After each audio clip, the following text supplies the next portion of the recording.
Hello everyone, I'm very glad that you listened to my story. Please give me a follow and like the video if you enjoyed it. Feel free to comment and provide feedback so I can improve the sound quality. Yes, I will now continue the unfinished story. Chapter 131. 131 Entering the Palace Again, 1.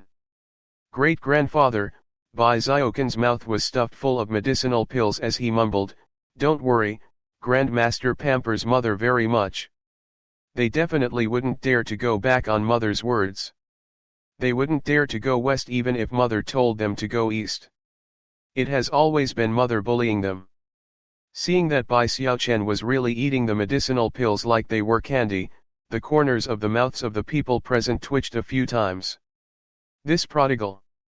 Hearing Bai Ziokin's words, old Master Ian's heart was at ease. It seemed that when Yan Er was away for a few years, someone had been watching over her for the Lan family. "Uncle." Bai Yan looked at the others who had not yet obtained the pill and smiled sweetly. "You have already reached heaven class. What I gave you is a tier 4 heavenly UN pill. It's just that you are the same as my few older cousins. As you have not reached the bottleneck, you are unable to break through quickly." Everyone's head exploded. A 4th grade heavenly essence pill.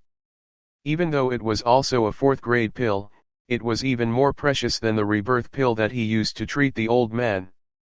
No wonder everyone was so shocked. Lan Yu's hands trembled a little as he took the medicinal pill from Bai Yan's hands. "Yan Er, did you also get these pills from your master?" Bai Yan smiled non-committally.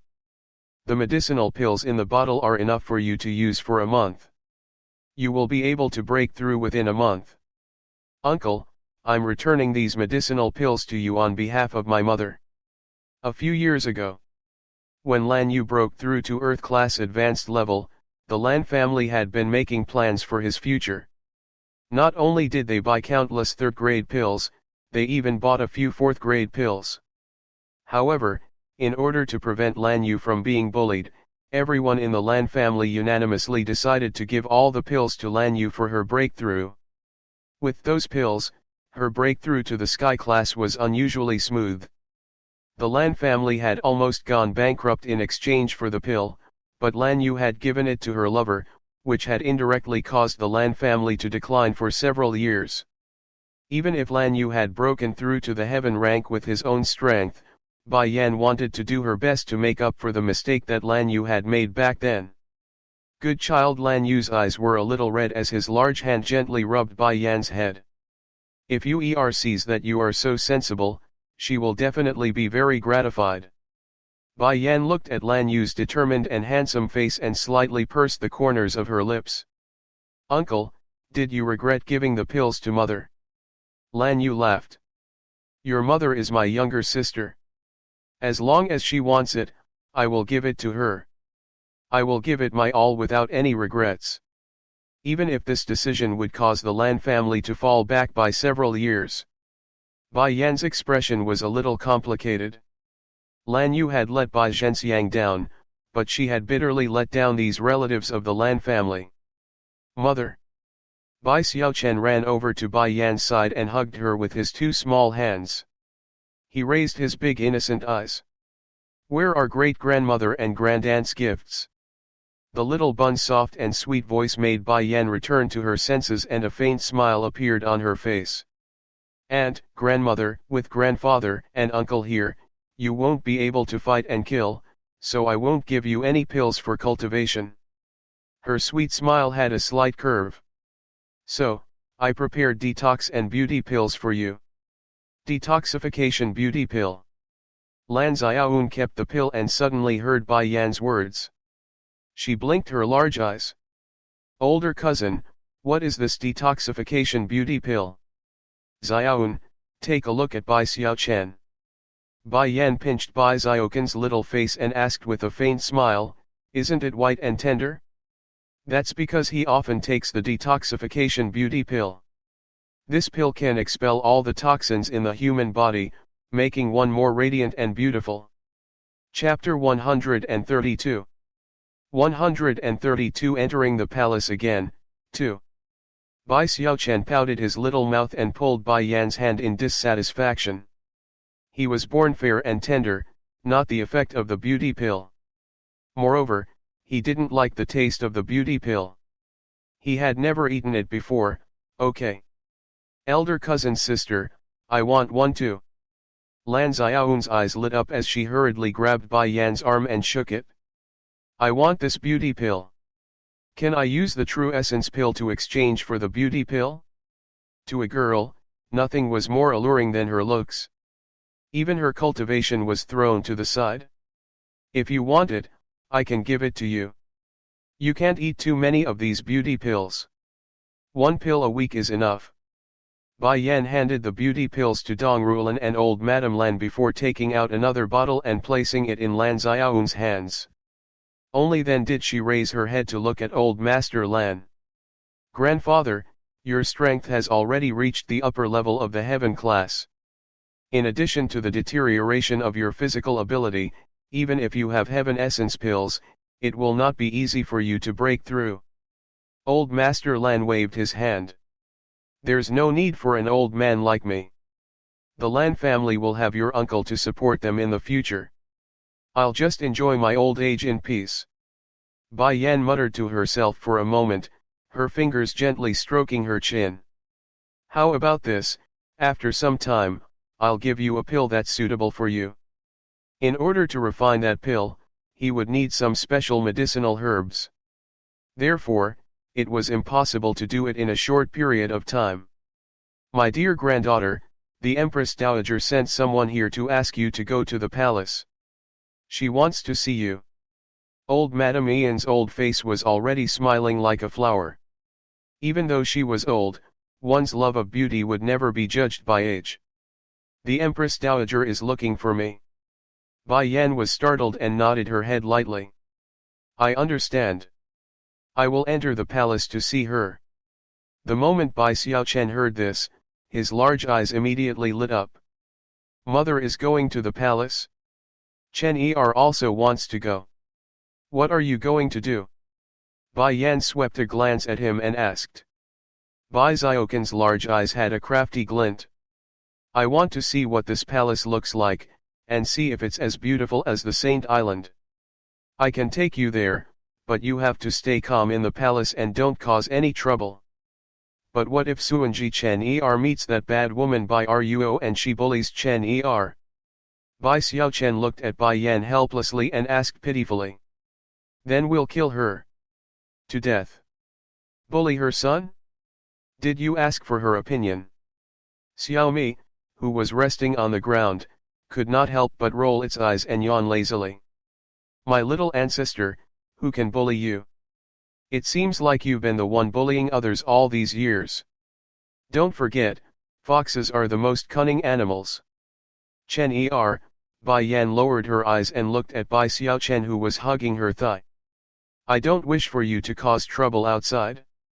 Similarly, we are not afraid of trouble. Even if you can't take the initiative to provoke others, if someone provokes you, you can fight back. Chen Er understands. Not causing trouble, not afraid of trouble. This was what Bai Yan had always taught him. Grandfather, grandmother, I'll take Chen Er to the palace first. I'll come back later. Bai Yan held Bai Xiaoqin's hand and after bidding farewell to old Master Lan and the others, they walked out of the residence. Xiaomi meowed once and immediately turned over to get up, swiftly chasing after Bai Yan and her son, awkwardly. Inside the palace, the Empress Dowager's hair was white, and her body was lazily leaning against the back of the chair. At this moment, a eunuch walked in from the door and bowed. Empress Dowager, Miss Bai is here. Chapter 133. 133 Entering the palace again, 3. Hearing this, the Empress Dowager laughed out loud, this girl is finally here. Quickly let her in. In the future, if Miss Bai comes to see this widow, there is no need to report. The eunuch received the order and retreated. After a while, a beautiful woman in red walked in from outside the palace. She was holding the hand of a 5-year-old child. This little boy looked like he was carved from jade. His pink little face had an innocent smile, and his pair of clean and bright big eyes seemed to be very curious. After entering the door, he looked around as if he was curious about everything. The Empress Dowager thought that this little bun had only never been to the palace before and was thus deeply curious about the palace of the rich and beautiful. Little did she know that Bai Xiaochen was only curious why this palace was not even half as big as the Holy Island. Yan you're here. The Empress Dowager smiled and said, it's really all thanks to you. This widow went to find an alchemist to see her and discovered the problem with her body. This widow wants to thank you in person. The Empress Dowager did not want people to know that she was poisoned and was only using illness as a substitute. Bai Yan did not expose her and said with a slight smile, Empress Dowager, you've asked me to come here today just for this. No, the Empress Dowager shook her head. You left in a hurry yesterday, so I didn't have time to talk to you. That's why I let you enter the palace again. By the way, Yingluo is your son, right? When Bai Xiaochen heard this, he immediately called out in a childish voice, Grandmother Empress Dowager. Haha, good child. The Empress Dowager smiled lovingly. She really liked this polite and sensible little guy from the bottom of her heart. It's our first meeting. Grandmother doesn't have any gift for you. This gold bangle is a gift from grandmother. After saying this, the Empress Dowager took off the golden bangle on her wrist. The old nanny beside her saw the Empress Dowager's action and was shocked. She wanted to stop her, but after seeing the Empress Dowager's loving smile, she sighed. How long has it been? How long had it been since the Empress Dowager had been so happy? Ever since the late emperor passed away, she had locked herself up. Usually, only Lan Yu could see her once. However, after Lan Yu passed away, she never smiled like this again. Good child, you must keep this gold bangle well, don't lose it. The Empress Dowager said pointedly.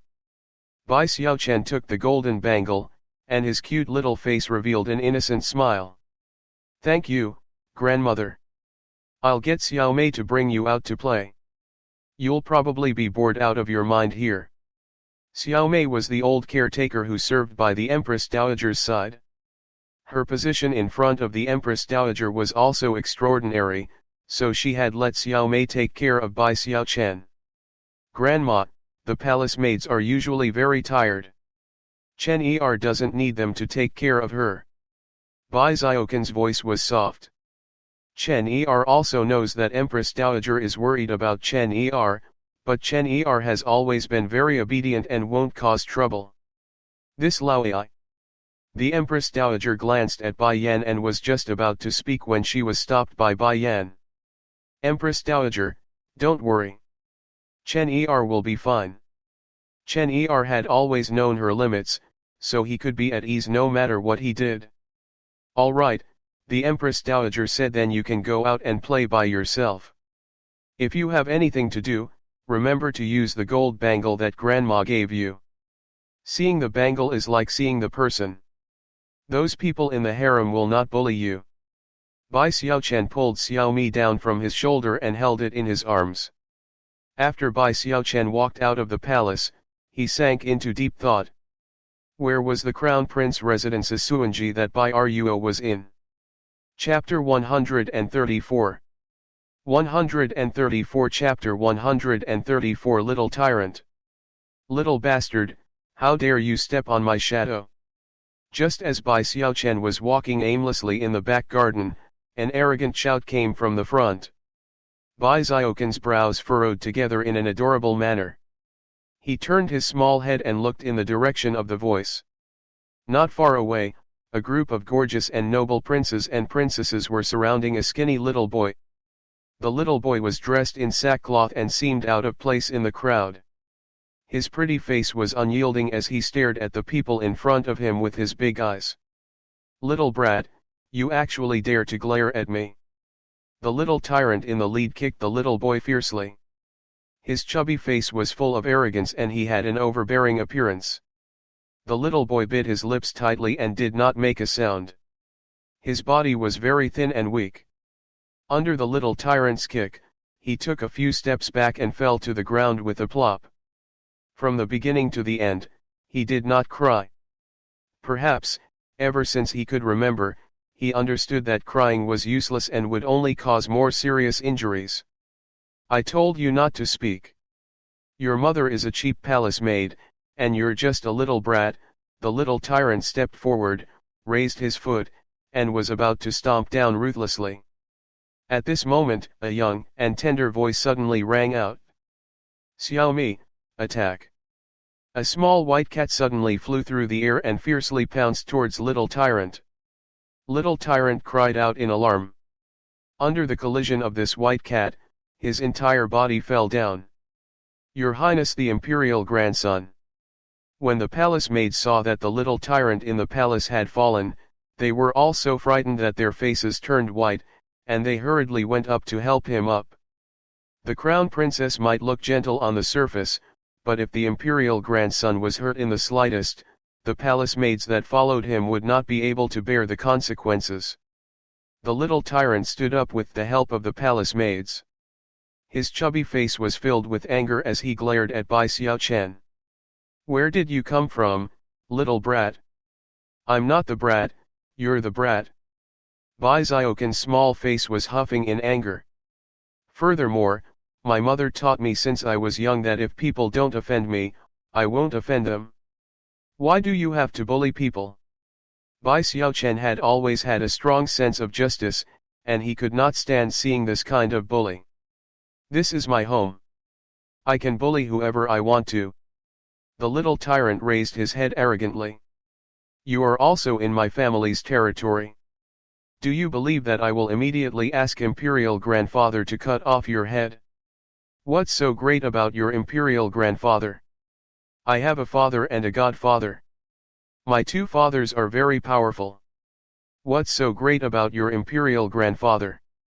Although Bai Xiaochen didn't want to acknowledge Dikang in his heart, Dikang was very powerful. At this time, he still made use of it a little. The little tyrant was furious. My mother said that I'm the most powerful person on this continent, and whoever I want to die must die. In the future, I will also unify the mountains and rivers. At that time, not only you, but even your two fathers will have to kneel down to carry my shoes. A bloodthirsty glint flashed past Bai Xiaoqin's eyes. I dare you to say that again. I'm not only going to say it, I'm going to hit you. Kneel down and apologize immediately. The little tyrant rushed forward in a towering rage, and his chubby little hand ruthlessly slapped Bai Xiaochen. His mother had said that he was the eldest grandson of the emperor, the most respected person in the world. Everyone had to obey him, and if they didn't, they had to beat them up until they did. However, Yingluo. The little tyrant's hand had yet to slap Bai Xiaochen when Bai Xiaochen suddenly grabbed his wrist. Chapter 135. 135 A cruel thing. You should be the one apologizing to this little brother. On what basis? I'm the eldest imperial grandson, so whatever I do is what I should do. The eldest imperial grandson. Bai Xiaochen blinked his eyes. This little tyrant was Bai Ruo's son? No wonder he was so arrogant. Xiaomi, scratch him. After knowing that this fellow was Bai Ruo's son, Bai Xiaochen let go of his hand and used that tender voice to command. Meow, she said. Xiaomi meowed once and immediately rushed towards little tyrant. Its sharp claws scratched little tyrant's face, and little tyrant cried out in pain. Save me. Come and save me. Kill this D*MN cat. Those palace maids and eunuchs had originally wanted to capture Bai Xiaochen, but the moment they heard little tyrant's words, they immediately turned back and pounced towards that little white cat. The little cat's movements were too agile, and it dodged the encirclement of the palace maids and eunuchs in an instant. It circled around to the back of little tyrant, and its claws slashed down again.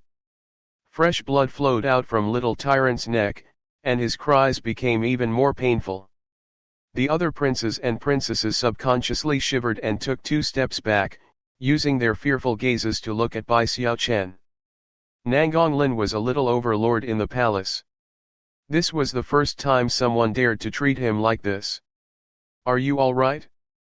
Bai Xiaochen ran to the little boy's side and stretched out his small hand to him. "My name is Bai Xiaochen. My mother is Bai Yan. She is the most beautiful and kindest woman in the world. Oh my God." The little boy looked at the small hand that Bai Xiaochen had stretched out in front of him. He placed his thin palm on it and propped himself up. "My name is Nangong Sun. You offended the imperial grandson because of me. He won't let you off." Bai Xiaochen pouted. "Mother said before that we don't cause trouble. Similarly, we're not afraid of trouble. So what if he's the eldest imperial grandson? I'm not afraid of him." Every time Bai Xiaochen mentioned her mother, Nangong Sun's large eyes would dim a little, and they would become listless. "Don't worry, my mother's family is very good. If she knows that her child is being bullied like this, she won't sit by and do nothing." Bai Xiaochen patted his little chest as he made a solemn vow. A bitter smile appeared on Nangong Sun's face. "It's so good to have a mother." His mother was just a palace maid, but her drunk father had taken advantage of her. However, after his father sobered up, he forgot about it and did not record it. It was only when his mother was pregnant that it was known. Her mother was lucky to give birth to her, but she eventually died of exhaustion. In this world, he would be the only one to suffer. "Nangong Sun, from now on, my mother is your mother." Bai Xiaochen pulled Nangong Sun's wrist. "Come with me, I'll take you to see my mother now." Nangong Sun's body stiffened, and his brows furrowed. His gaze subconsciously turned to look at the wrist that Bai Xiaochen was holding. Bai Xiaochen saw that Nangong Sun did not move and blinked his big bright eyes. He turned his head around curiously and happened to see Nangong Sun retracting her gaze from her arm. He furrowed his adorable brows and lifted up Nangong Sun's sleeve. At that moment, even though Bai Xiaochen had mentally prepared himself, he was still shocked. He saw that there was no intact skin on the arm in front of him, from the wrist up. There were all kinds of bruises, and there were even a few scars that seemed to have been scalded. It was a shocking sight. Bai Xiaochen felt very uncomfortable in his heart. Who was so perverted to do such a cruel thing to a 7 or 8-year-old child? If his entire arm was like this, what about his body? Would there be more injuries? Chapter 136. 136 Chapter 136 The wicked filed a lawsuit. Do you feel pain? Bai Xiaochen raised his cute little face and asked. This was the first time that Nangong Sun had felt concern for her, and a warm current flowed through his heart. He shook his head. It's already scabbed. It doesn't hurt anymore. Liar.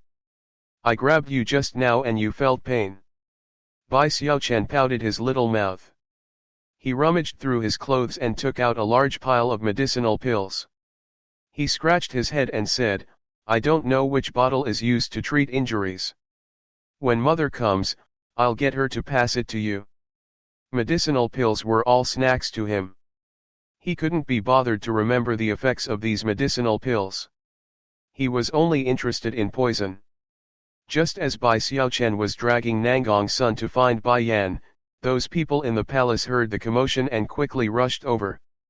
The first to rush over was surprisingly Bai Ruo. When she saw little tyrant's miserable appearance, she immediately flew into a rage and angrily said, What are you all doing here? Quickly take down this cat for Bengong. The guards behind her were just about to step forward when they saw the little white cat yawn lazily and rush into Bai Xiaoken's arms with a whoosh. Imperial Mother. When little tyrant saw Bai Ruo's appearance, he cried out bitterly. His face was full of scars and it was a terrible sight. Bai Ruo tightly clenched her fists, and her ice-cold eyes shot towards Bai Xiaochen. Which official's son are you? You actually dare to make a move on Bengong's child? Do you know the status of my child? Her son had been pampered since he was young and had never been wronged. She had only left for a moment and he was bullied so miserably. How could Byruo, who had always been protective of her child, endure this? Imperial mother, this little brat is bullying me. Get father to issue an order to kill his entire family. Lin your father loves you the most. He won't let you be bullied. Byruo looked at the scars all over her son's body and the anger in her eyes grew. Seeing that Bai Xiaochen didn't reply, she coldly asked again, I don't care whose child you are. Since you bullied my son, you must kneel down and apologize to him. From Byruo's point of view, having Bai Xiaochen kneel down and apologize was already the most benevolent way. Of course, whether she forgives him or not, that's not certain. So you're the worst woman in the Bai family. Bai Xiaochen raised his hand and patted Xiaomi's head. Have you remembered the appearance of this bad woman? She's so ugly, it should be easy to remember her. I really don't know if the crown prince is blind to marry such a vicious woman. You bastard! Byruo pointed at Bai Xiaochen, her eyes filled with anger. Mother said that people who do bad things will get itchy. Auntie, I see that you have been moving your back. Could it be that you have itchy but don't dare to scratch? You dare. Byruo's expression suddenly changed. Her eyes suddenly widened and she became even more furious. You are Bai Yan's son? He had long suspected that she had fallen for Bai Yan's plot. Now that this little thing had said these words, she was even more certain that the reason why her entire body was itchy was definitely related to Bai Yan. Although the crown prince had found an alchemist for her yesterday and given her a pill that would make her feel less pain, she was still in a state of shock. However, that pill had only made her body numb and no longer felt so itchy. It was not a complete cure for the itch. Once the anesthetic wore off, it would be worse than death. Men, capture this wild child for Bangong. A child born with an unknown man, wasn't that a wild child? She absolutely did not believe that the man back then was Dikang. Yes, Crown Prince Consort. Chapter 137. 137 The Wicked filed a lawsuit, 2. The guards responded respectfully and surrounded Bai Xiaochen. Just as they were approaching Bai Xiaochen, a stern voice suddenly rang out, Crown Prince Consort, Chen is a guest that this widow invited. Who gave you the courage to touch this widow's people? Byruo's expression changed. Why did the old Empress Dowager come? She bit her lips tightly and looked at the group of people walking over from the front. When she saw Bai Yan who was walking beside the Empress Dowager, anger surged in her eyes. However, she no longer had the backing of the Empress, and could only rely on the identity of the Crown Prince and Lin Chinqi pays respect to the Empress Dowager. Byruo retracted her gaze from Bai Yan, bent her body, and gently said. Crown Prince Consort, do you really think that this old lady can't manage things? When did it become your turn to make decisions in this palace? The Empress Dowager's voice was sharp, clearly already very dissatisfied with Byruo's behavior. It's not like this, Empress Dowager. Byruo hurriedly pulled little tyrant out from behind her and sobbed. It was Bai Yan's son who let his cat scratch Lin As a mother, how can I be indifferent? Please forgive me, Empress Dowager. The Empress Dowager's gaze fell on the wounds on the little tyrant's body, and her brows furrowed slightly. Little Chen Bai Yan knew her son's character. She turned her head to look at Bai Xiaochen and asked, Tell me, what happened? Mother, Bai Xiaochen pouted his little mouth. It was this whatever imperial grandson who called me a little brat and even wanted to hit me. Xiaomi scratched him in order to protect me. Bai Yan's expression suddenly sank and her black eyes swept towards Byruo. Hit my son, I can't even bear to lay a finger on him, and your son actually dared to hit him. You. Byruo bit her lips tightly and glared at Bai Yan. She then looked pitifully at the Empress Dowager. Empress Dowager, Even if Lin Er made the first move, it was definitely this brat who provoked him first. Lin Er would not scold people for no reason. I hope that Empress Dowager can help Lin Er. The moment little tyrant heard this, he raised his proud chubby face. There were still tears on his face. That's right, it was this little brat who made the kitten pounce on me first, causing me to fall. That's why I scolded her. Bai Ruo's lips curled up and a cold glint flashed in her lowered eyes. Bai Yan, this time around, I want to see how the Empress Dowager is going to protect you. The Empress Dowager frowned. She clearly understood the character of this little tyrant. They had done a lot of things to bully others, but she was usually too lazy to manage things, so she let them do as they pleased. Chen Er, tell the Empress Dowager why you let the kitten pounce on him. The Empress Dowager's voice softened as she asked. Bai Ruo's face suddenly turned green. Ever since Lin Er was sensible, the Empress Dowager had never given him a good face. Now, she was letting a little bastard call her grandmother. He wanted to kick Nangong's son. In a moment of desperation, I got Xiao Mi to pounce on him. After Bai Xiaochen said this, he once again lifted up Nangong's son's injured arm with an angry expression on his face. Grandmother Empress Dowager, look, all the injuries on Nangong's son's body were caused by them. It was only then that the Empress Dowager saw the wound on Nangong Yan's arm. She was stunned for a moment before she quickly walked to Nangong's son's side. Xiao Mei, quickly come and take a look at his injuries. As soon as the Empress Dowager said this, the old nanny called Xiao Mei quickly stepped forward and lifted Nangong's son's clothes, revealing her body that had no intact skin. Empress Dowager, this little prince has many old wounds on his body. Some of them haven't recovered yet, and new wounds have been added. The purple and blue patch on his chest was just there. Chapter 138. 138 The Empress Dowager's Anger, 1. Child, the Empress Dowager looked at the stubborn little face and asked with heartache, tell grandma, which consort's son are you? Nangong Chen was stunned. He seemed to feel that the Empress Dowager was really concerned about him, and his slightly pursed lips also relaxed. My mother was a palace maid. She's already dead. Then who did the injuries on your body? As soon as the Empress Dowager thought of someone laying a hand on such a young child, her heart would be filled with anger. When Nangong's son heard this, she subconsciously looked at the little tyrant and lowered her eyes. Some were done by the emperor's grandson and other princesses and princes, some were ordered by the empress to be beaten, and some things were done by palace maids and eunuchs who saw that I was lonely and helpless and often came to bully me. Suanji.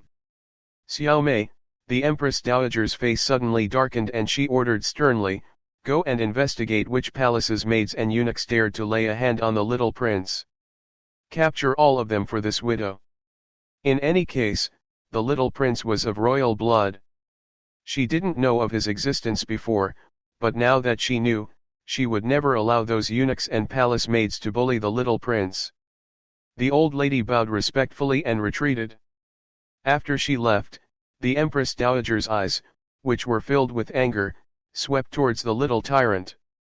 I thought you would at most be unreasonable and bully people. I didn't expect you to actually hit people. Crown Princess, you've really taught your son well. You even dare to hit your own uncle. How can you be so disrespectful to your superiors? Bai Ruo's face paled as she hurriedly pulled little tyrant to kneel down. Empress Dowager, there must be a misunderstanding. Lin Er is just unforgiving. He's a kind person by nature and would never do something like beating people up. You mean that Huang Er is lying? The Empress Dowager's expression became more and more severe, and there was a faint aura of anger. Bai Ruo tugged at the little tyrant's sleeve, wanting him to defend himself. Who knew that the little tyrant would shake off Bai Ruo's hand and stand up from the ground with both hands on his waist? I'm not in the wrong. He's a B**** and my slave, why can't I hit him? I don't have such an uncle. Lin Er. Bai Ruo was already paralyzed with fear. When she recovered her senses, she remembered to use her hand to cover the little tyrant's mouth. Cold sweat seeped down from her forehead. Please forgive me, Empress Dowager. After she stopped the little tyrant, she kowtowed desperately. It's my fault for not educating you well. Please forgive me, Empress Dowager. You also know that you didn't educate her well. The Empress Dowager laughed coldly. Look at Bai Xiaochen, then look at your son. They're both 5-year-old children, so why is it that they're so different? Bai Ruo's lips trembled and her expression became even uglier. She had always been proud of her son. But the Empress Dowager, this old witch, actually dared to say that Bai Yansheng's bastard was more outstanding than Lin Er. Lin Er, quickly apologize. Bai Ruo forcefully swallowed her unwillingness and anger. She berated in a low voice, tell your granny Zeng that you won't hit people as you please anymore. I don't want an apology. The little tyrant pursed his lips and glared at Bai Xiaochen and Nangong's son fiercely, this palace is mine. The entire continent will be mine in the future. I was born with the strange phenomenon of 10,000 beasts facing their ancestors, what do you have? Imperial Mother said that I'm the most respected person in the world, so it should be these little brats who apologize to me. Old witch, if you meddle in other people's business again, I'll drive you out of the palace when I grow up. UF*CK. The Empress Dowager was so angry that her whole body trembled. Her breathing became irregular and she almost fell down. Chapter 139. 139 The Empress Dowager's Anger, 2. Grandmother Empress Dowager, are you all right? Bai Xiaochen ran over to the Empress Dowager's side. His small hand helped the Empress Dowager breathe, and his large eyes were so cute that they seemed to be able to speak. My mother said before, don't get angry over irrelevant people. It's not worth it to get angry and harm your body. What a good child. The Empress Dowager sighed. If she had insisted on Lan Yu being the Empress, perhaps such a good child would have been her great-grandson. Ruoer. At this moment, a surprised cry suddenly came from not far away. After hearing this familiar voice, Bai Yan raised her brows slightly. Could this be considered as enemies on a narrow road? Ruoer, why are you kneeling on such a cold ground? Nangongyi had already walked to Bai Ruo's side in a few steps and helped her soft body up. He looked at Bai Yan, who had a smile in her eyes, and his handsome face sank. Bai Yan, are you the one behind this? The corners of Bai Yan's lips curled up into a smile. Shouldn't you ask your precious son what happened? Nangongyi's brows furrowed tightly. As a father, it was impossible for him not to understand his son's character. However, he did not feel that Lin Er had done anything wrong. Lin Er would become the overlord of the continent sooner or later, and he must be trained to be overbearing from a young age. However, he also told Nangong Lin that he would protect him if he caused trouble in the palace, but if he caused trouble outside the palace, he would embarrass the royal family, so he must remember not to. Imperial Grandmother. Nangongyi coldly glanced at Bai Yan before turning his gaze to the Empress Dowager. Lin Er is your great-grandson, how can you help outsiders bully him? Crown Prince. Bai Ruo also took advantage of the situation and pitifully snuggled into Nangongyi's arms. Bai Yan even let her son's kitten scratch Lin Er. Nangongyi's expression sank and he clenched his fists tightly. Only then did he turn his gaze to Bai Xiaochen who was holding the kitten at the side. Bai Xiaochen looked at him provocatively and that gaze completely infuriated Nangongyi. He angrily shouted, Men, take down this little bastard for this prince. Impudent. I'll see who dares. The Empress Dowager and Bai Yan's voices rang out at the same time. The former's anger was overflowing while the latter's voice already contained killing intent. Bai Xiaochen fell into Bai Yan's arms. This grandfather is too fierce, Chen Er is scared. Although he said that, Bai Xiaoqin's eyes, which were buried in Bai Yan's arms, were filled with a cunning smile. What did you call me? Nangongyi's expression was ugly. This stinky brat actually called him grandfather. Was he that old? Mother, this grandfather must be going through menopause and will soon die. That's why he's so fierce. He's even fiercer than father. Luckily, mother didn't marry him back then. Chen suddenly feels that beautiful father is better. Bai Xiaochen seemed to feel that it was inappropriate to say this and added, of course, godfather is the most gentle. What are you guys still standing there for? Go and capture that little bastard. Nangongyi was so angry that his entire body was on fire. A bastard child dared to bully his son, how audacious. The group of guards looked at each other, but in the end, they still braced themselves and stepped forward. At this moment, the Empress Dowager's face was livid with anger. She didn't expect that these guards in the palace wouldn't listen to her orders even though she hadn't been in charge for so many years. Nangong's son carefully tugged at Bai Yan's sleeve with one hand and said in a small voice, I'm sorry, Yingluo. He was a burden to her. It was as if Bai Yan did not hear Nangong's son's words. Her slightly raised eyes looked at the guards walking towards her and her voice was bone-chillingly cold. Whoever takes a step forward will be killed without mercy. Chapter 140 140 Chapter 140 Overwhelmed by favor. A strong wind blew. Under this strong wind, the woman was dressed in red, and her beauty was unparalleled. Her hand was wrapped around Bai Xiaochen, and her eyes were filled with a domineering aura. This aura was too overwhelming.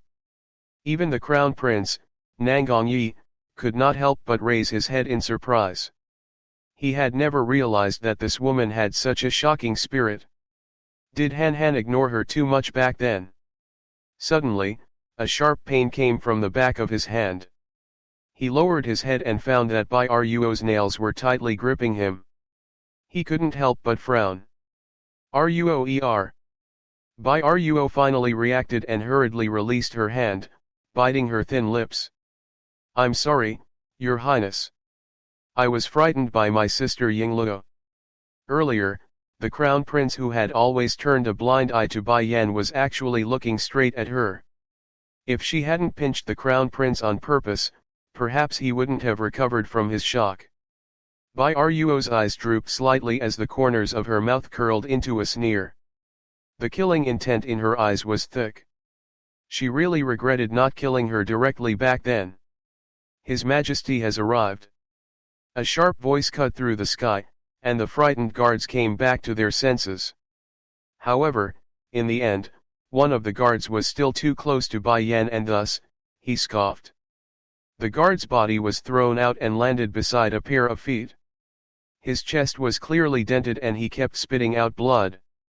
However, from the beginning to the end, no one saw Bai Yan make a move.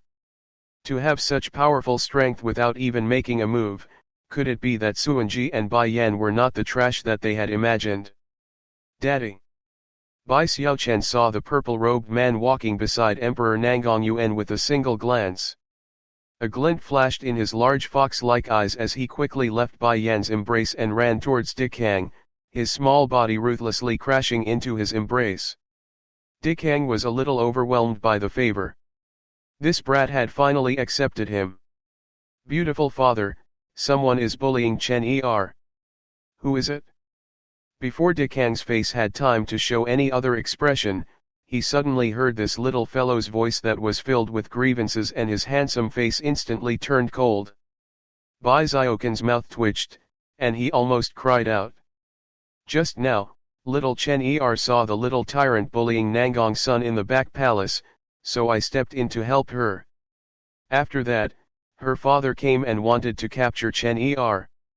If Chen Er is captured, he will never see mother and father again, and he will die in their hands. Oh, that's right, little tyrant also said that he's the noblest person on this continent, and that even father and godfather can't compare to him. He even wanted to confiscate my entire family. After he said this, he did not forget to make a face at the little tyrant. Do you think you're the only one with a father? The baby also had a father, two more. Although baby's mother could defeat 10,000 people by herself. Although he didn't want to admit to this big bad guy in front of Yingying. Dick Hang's face was terrifyingly gloomy as his ghastly eyes slowly fell on Nangong Linear. Nangong Lin was frightened by his eyes and leaned into Bai Ruo's arms. Mother, this person is so scary. Let father cry, cry, cry, cry. Bai Ruo's face was a little pale. She was afraid that Nangong Lin would say something outrageous again, so she firmly covered his mouth, not daring to let go for a moment. A child's words carry no harm, Nangong Yuanzhen laughed, trying to smooth things over. Prince Kang, Lin is only a child.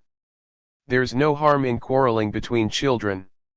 No, I can't forgive you so easily. Chapter 141 141 Chapter 141 The Innocent Azure Emperor.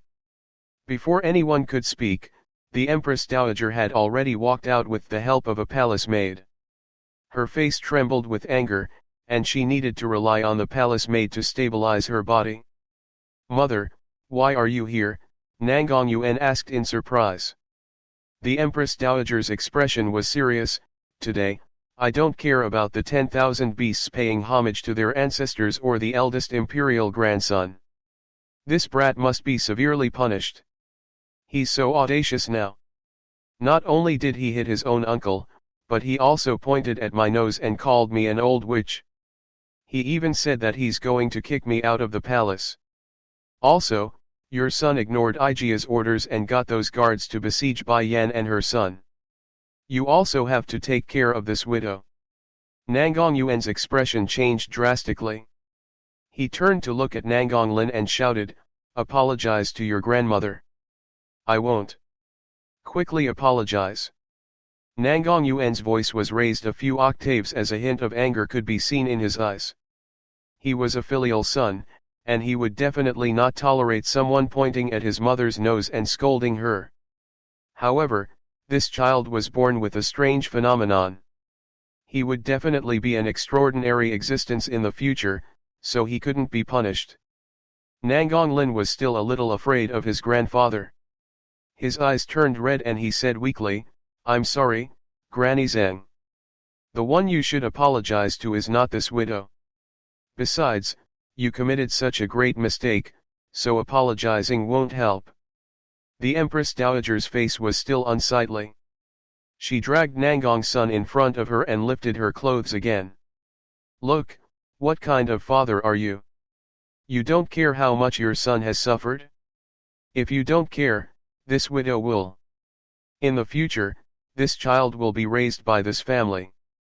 Nangong Yuan looked at Nangong's son's injuries and furrowed his brows, but he didn't feel much.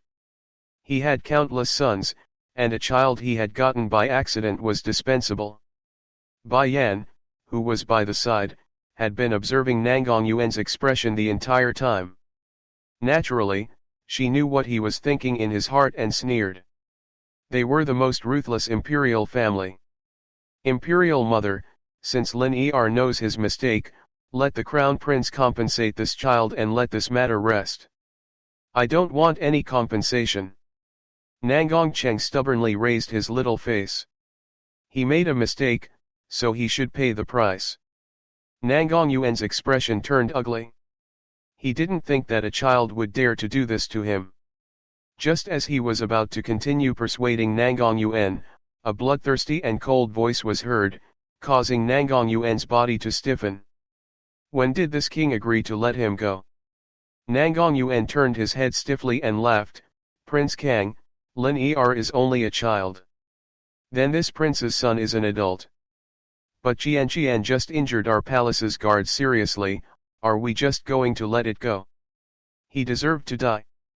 The man's voice was very cold as his phoenix eyes stared at Bai Yan. "Little Yan come to this king's side?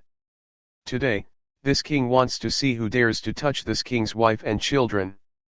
Bai Yan slowly walked over to the man's voice and said in a low voice, "Actually, you don't have to come. I can handle it. Are you able to deal with this king?" It was her business if she could handle it, and it was not wrong for him to want to protect his wife and child. Bai Yan's voice turned sluggish and her throat seemed to be choked. This man was always so infuriating when he spoke. But she understood what he meant. Dick Hang. Bai Yan suddenly thought of something and grabbed Dick Hang's lapels. I made a pact with you before that you are not allowed to say that Chen Er is your son. Did you not understand? Chapter 142. 142 The Punishment, 1. The corners of Dick Hang's lips curled up as he took the opportunity to pull the woman in front of him into his arms. It was Chen Er who first ran over to call this prince's father. A look of embarrassment flashed past Bai Yan's face. Indeed, it seemed like her son was the one who ran over first to hug her and called out for his father. Bai Yan. Dick Hang's eyes narrowed slightly and his voice was low and terrifying. Is it very embarrassing to let this prince be Chen Er's father? Bai Yan subconsciously turned her face away, avoiding the man's domineering eyes. After taking revenge for Chen Er, this king will have a good talk with you. When he said the last two words, Dick Hang's tone became heavier, as if he was gritting his teeth to say it. He raised his head and looked down at the people in front of him.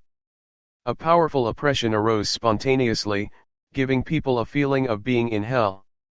As your emperor, how do you intend to punish Lin Er? Nangong Yuan's eyes darkened. He understood that if he did not punish Nangong Lin today, Prince Kang would not let the matter rest. Kill him. These two simple words caused the imperial family to be stunned on the spot. Bai Ruo was anxious. Even if Lin Er started this, he doesn't deserve to die. Moreover, he's the imperial grandson. As a prince, aren't you being too arrogant? Dick Hang coldly looked at Bai Ruo. At this moment, Bai Ruo's forehead was oozing with cold sweat. Her beautiful face was deathly white.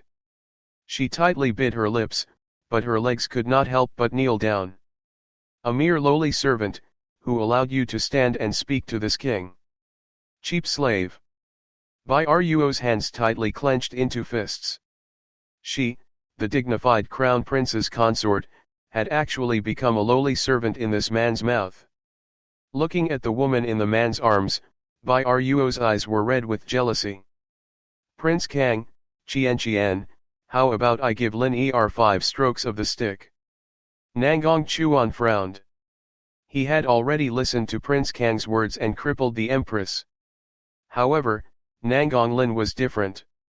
He was the hope of Luhuo Kingdom and he could not die. Dick Hang's cold eyes swept past Nangong Yuan and landed on Nangong Lin ear. A bloodthirsty red light flashed in his eyes. His killing intent surged, and his purple robe fluttered. The man was like a god of death in the wind, and his red lips were curved into a cruel arc. Beautiful daddy. Just at this moment, Bai Xiaochen tugged on Dick Hang's sleeve and said in a soft voice, Chen Er doesn't want to see people being killed. As expected, Bai Xiaoqin's words were more effective than anyone else's. The murderous aura floating around Dick Hang's body gradually receded as he lowered his eyes to stare at the little bun by his legs. Chen Er doesn't hate him for bullying me like that. Bai Xiaochen tilted his head. Chen Er hates him. But I don't want to kill him. Because, compared to killing, Chen Er prefers to torture. Ever since he could remember, Bai Xiaochen had grown up under the protection of everyone. He was still a child. His hands were still clean, without any blood. Therefore, he could not accept the fact that he had to kill someone all of a sudden. The blood of the demi-human race flowed in his body, so he naturally had a fierce nature. However, because he was protected too well, his ferocity was not triggered. Then how are you going to punish him? Dick Hang muttered for a while and asked. Bai Xiaochen stuck out his tongue mischievously and turned his head to Nangong Suan. Do you still remember how he bullied you? Yes, Nangong Cheng replied in a low voice. You kicked me 10 times, threw a stone at me 20 times, poked my 3 times with a stick, and burned my room down once with a flint. Fortunately, I ran fast enough to survive. And Yingluo. Chapter 143. 143 Punishment, 2. Every time Nangong's son counted, everyone's face darkened. Even Nangong Yuan did not expect that the fire was set by Nangong Lin to burn Nangong's son to death. This was simply too unreasonable. After Nangong's son had finished speaking, Bai Xiaochen blinked his eyes and looked at Dikang. Beautiful father, do you remember? All of this has to be returned to him. Chen Er likes to return the favor, and I will return the favor to him the way others treat us. Oh, right, Yingluo, he seemed to have thought of something again and said, just now, the little tyrant said that he wanted to kill me and confiscate my entire family. Nangong Yi's expression changed on the spot. Aren't you still alive? Your mother is fine, so even if you want to get your revenge, you can't kill him. That's true. Bai Xiaochen nodded his head. But since little tyrant threatened me like this, he already owes me. How about this, Daddy, if he's still alive after you set fire to his house, then bring him over to me. I just happen to be lacking a playmate. Of course, this wasn't a game. Once the little tyrant went to Bai Xiaoken's side, he would definitely be tortured to the point where he would rather die. Towards Bai Xiaochen, Dikang was already willing to grant him whatever he wanted. No, I don't agree. Just as Bai Ruo was about to stand up, the man's cold eyes swept over her. She felt as if her body was as heavy as 1,000 pieces of gold and was once again pressed down to her knees. She bit her lips. Father, I beg you not to send Lin Er there. This kid is so vicious. He will definitely bully Lin Er. Nangong Yuan gently closed his eyes. After a long while, he opened them again. At that moment, he looked as if he had aged by a few decades. We'll do as you say, Azure Emperor. He had thought that Nangong Lin was only torturing Nangong Cheng, but he did not know that Nangong Lin was so cruel that he even set the house on fire. If this continued, it would be a disaster even if Nangong Lin ascended to the position of the 9 and 5. It's fine if Nangong Lin can turn for the better after this incident. Otherwise, he should reconsider his decision, Yingluo. Seeing Nangong Yuan's determined expression, Bai Ruo's body went soft and she collapsed onto the ground. Her eyes were filled with despair, and her heart felt like it was being squeezed by a hand. It was so painful that she couldn't breathe. I don't want to go. Nangong Lin stood up and glared angrily at Bai Xiaochen. I don't want to be together with this fellow. I don't want to play with him either. Obviously, Nangong Lin thought that this playmate was just an ordinary playmate. He didn't know that he was just being played. Beautiful daddy. Bai Xiaoken's eyes flickered a few times, and his large adorable eyes revealed an evil smile. Little tyrant's matter has been resolved, but there's still Bai Ruo and the Crown Prince. Just now, Bai Ruo was the villain who first made a complaint, and the Crown Prince wanted to capture me. Nangong Yi's expression was a little ugly as he subconsciously glanced at Nangong Yuan. Nangong Yuan turned his head away as though he did not see anything. Until now, Nangong Yi still could not understand why his imperial father was so afraid of Prince Kang. Could it be that the Azure Emperor's strength was truly terrifying to this extent? You can decide how to deal with it. Dikang's cold eyes swept over Nangong Yi and Bai Ruo, his phoenix eyes staring at this miniature version of himself. Bai Xiaochen tilted his small head. Chen Er is the kindest. I'm sure she won't be able to think of a severe punishment. How about this? Let's just give everyone 100 strokes of the stick. At that time, I'll have to trouble first uncle and let him execute it. Nangong Yi almost spat out a mouthful of blood. 100 strokes. And let Lan Shaoling execute it? Chapter 144. 144 Punishment, 3. Lan Shaoling had already reached the Earth rank intermediate level, while he himself was only at the Earth rank advanced level. Not to mention that bastard Lan Shaoling. Wouldn't he be beaten to death? Moreover, Bai Ruo's strength was not as good as Lan Shaoling's, and 100 strokes of the stick would take half of her life. Let me suffer 200 beatings. Nangongyi could still be considered a man and truly loved Bai Ruo. He gritted his teeth and said, Ruo she'll take it? Oh, okay. When Bai Xiaochen saw that someone wanted him to propose a heavier punishment, he was instantly amused. Mother, you've also heard it? This is what he requested.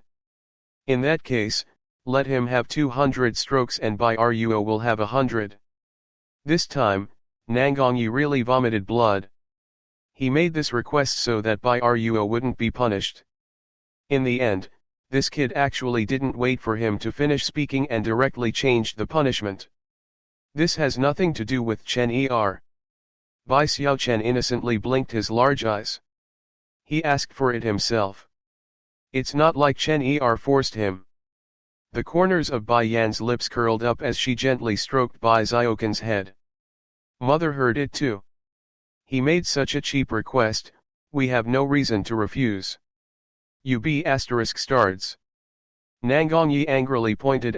**************************************************************************************************************************************************************************************************************************************************************************************************************** He was so angry that he could not even say a complete sentence. Chen Er, it's getting late. Your great-grandfather is still waiting for us to eat? Let's go back first. Bai Yan looked at the sky.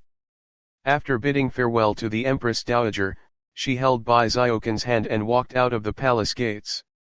After she left the palace, she turned to the man beside her and raised her eyebrows.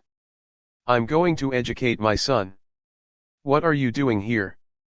Dikang's face immediately turned cold. His domineering phoenix eyes turned towards Bai Xiaochen, and his tone was slightly cold. Did you make this king's woman angry? Bai Xiaochen was a little stunned. The speed at which this big bad guy changed his expression was too fast. Didn't he say that he would protect him?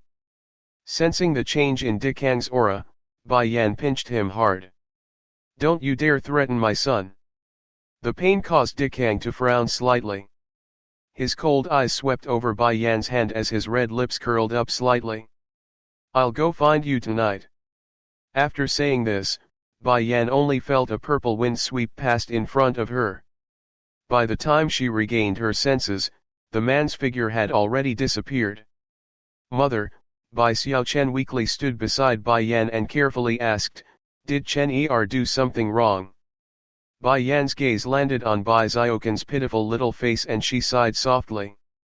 Chen Er, do you think Nangong Lin deserves to die? Bai Xiaochen nodded his head. He set fire to Nangong Yan. If it wasn't for Nangong Yan running away quickly, he would have already died. It's only natural for a murderer to pay with his life. It's just that Yingying. Chen Er, you can't be soft-hearted on this man-eating continent. Nangong Lin is still young. I don't know what will happen to him in the future. However, if it were someone else who wanted to kill you, would you be soft-hearted? I won't. Bai Xiaochen shook his head. If someone wants to kill me, I will kill him first. If someone dares to hurt you, mother, then Chen Er will let his blood splatter 3 feet. Chen Er actually sympathizes with Nangong Lin. He didn't meet a good mother and grew up in the wrong way. That's why Chen Er didn't ask father to take his life. Hearing these words, Bai Yan was relieved. What she was most afraid of was that Bai Xiaochen would be soft-hearted when he encountered an assassin. Sometimes, being soft-hearted could lead to fatal danger. Chen Er. Bai Yan's eyes contained a smile. I remember that Yingluo, you seem to have called him beautiful daddy just now. Chapter 145 145 Chuyiyi, 1. Bai Xiaochen pouted his little mouth. Bad daddy is so fierce. Chen Er doesn't want him. In his little heart, only a gentle man would treat his mother well. However, Zhen. Bai Xiaochen tilted his small head. On the account that he helped us to punish that little tyrant, Chen Er will acknowledge him as her father. It's just bad daddy Yingluo. Let's go. Bai Yan held onto Bai Xiaoqin's small hand, her eyes containing a gentle smile. The Lan family is still waiting for us. We should go home. Go home. These two words made Bai Xiaoqian blink his eyes. From now on, they had another home apart from the sacred island. Mother, do you like father? Bai Xiaoqian was a little conflicted as he asked this. If his mother liked this father, he could reluctantly accept it? Bai Yan paused for a moment. She stopped in her tracks and the Azure Emperor's domineering and arrogant face appeared in her mind. Finally, she shook her head. I don't hate it, I don't like it. That's all there is to it. Is that so? Bai Xiaoqian was still clueless about matters of the heart, but she always felt that mother's attitude towards bad daddy was different from how she treated her godfather. Godfather liked mother, but mother knew the consequences and rejected him without giving him a chance. However, although mother didn't accept bad daddy, she didn't reject him decisively either. Just as Bai Xiaoqian was still thinking nonsense, Bai Yan's fist landed on his head. Don't think about these messy things. Whether it's your godfather or Dick Hang, I will not accept either. She wasn't the kind of person who would easily give her heart to someone else, especially not before she completely understood the other party. Chen Er is a child without a father. How pitiful. Bai Xiaoqin's expression was pitiful. His hand covered the small head that was in pain from Bai Yan's knock, and the corners of his mouth hung a wronged look. Bai Yan rubbed Bai Xiaoqin's little head hard. As long as Dick Hang doesn't want to snatch you away, you can go and look for him at any time. If she stopped Bai Xiaoqian from seeing Dick Hang, that would be very cruel to Bai Xiaoqian. Therefore, she allowed them to meet, but Bai Xiaoqian would always be hers. No one could snatch him away from her. Bai Xiaoqian lowered his head and said oh, not saying anything more. He didn't want that bad father. He only hoped that Qinqin's mother would give birth to a younger sister. After Bai Yan and Bai Xiaoqian returned home, old Madame Lan and the others hurriedly came out to welcome them. They even checked them up and down, afraid that this mother and son pair would suffer grievances in the palace. However, Bai Xiaoqin's originally dejected mood immediately became excited when he saw the people from the Lan family. He kept on talking about what had happened in the palace, and in the end, he did not forget to ask Lan Shaoling to carry out the punishment. Looking at the little bun's excited face, Master Ian's eyes gradually carried a hint of a smile, then he instructed the servants to bring the food to the table. After Bai Yan finished eating, she returned to her room to rest. However, at this moment, a snow-white messenger pigeon landed on the window. There was a note tied to her ankle. Master, who sent the letter? Looking at Bai Yan walking over to tear off the note, Xiaomi lazily licked its claws and narrowed its eyes as it asked. She's here, the corners of Bai Yan's lips curled up. Perhaps it was because she was in a very good mood, but her eyes were full of smiles. She's here. Xiaomi blinked its eyes. Who was this Shi Suanji that was referring to? Xiaomi, tell Chen Er later that I'm going out to pick someone up. Chapter 146 146 Chuyiyi, 2. When these words were said, Bai Yan had already disappeared from the window. Xiaomi could only see a red figure quickly sweeping into the distance until it disappeared. Outside the city gate, in the dense forest, a blood-red figure stood out in the verdant bamboo forest. However, this forest was too deep, as if it was filled with hidden killing intent. Suddenly, a sharp sword light came from behind her. The woman who was standing in the bushes turned around quickly without any hesitation. Her palm was as sharp as the wind. She waved her palm, and the fallen leaves were lifted up by the wind and floated in the air. Yeah! Bai Yan only heard a cry of surprise. The young girl who was about to launch a sneak attack quickly fell backward.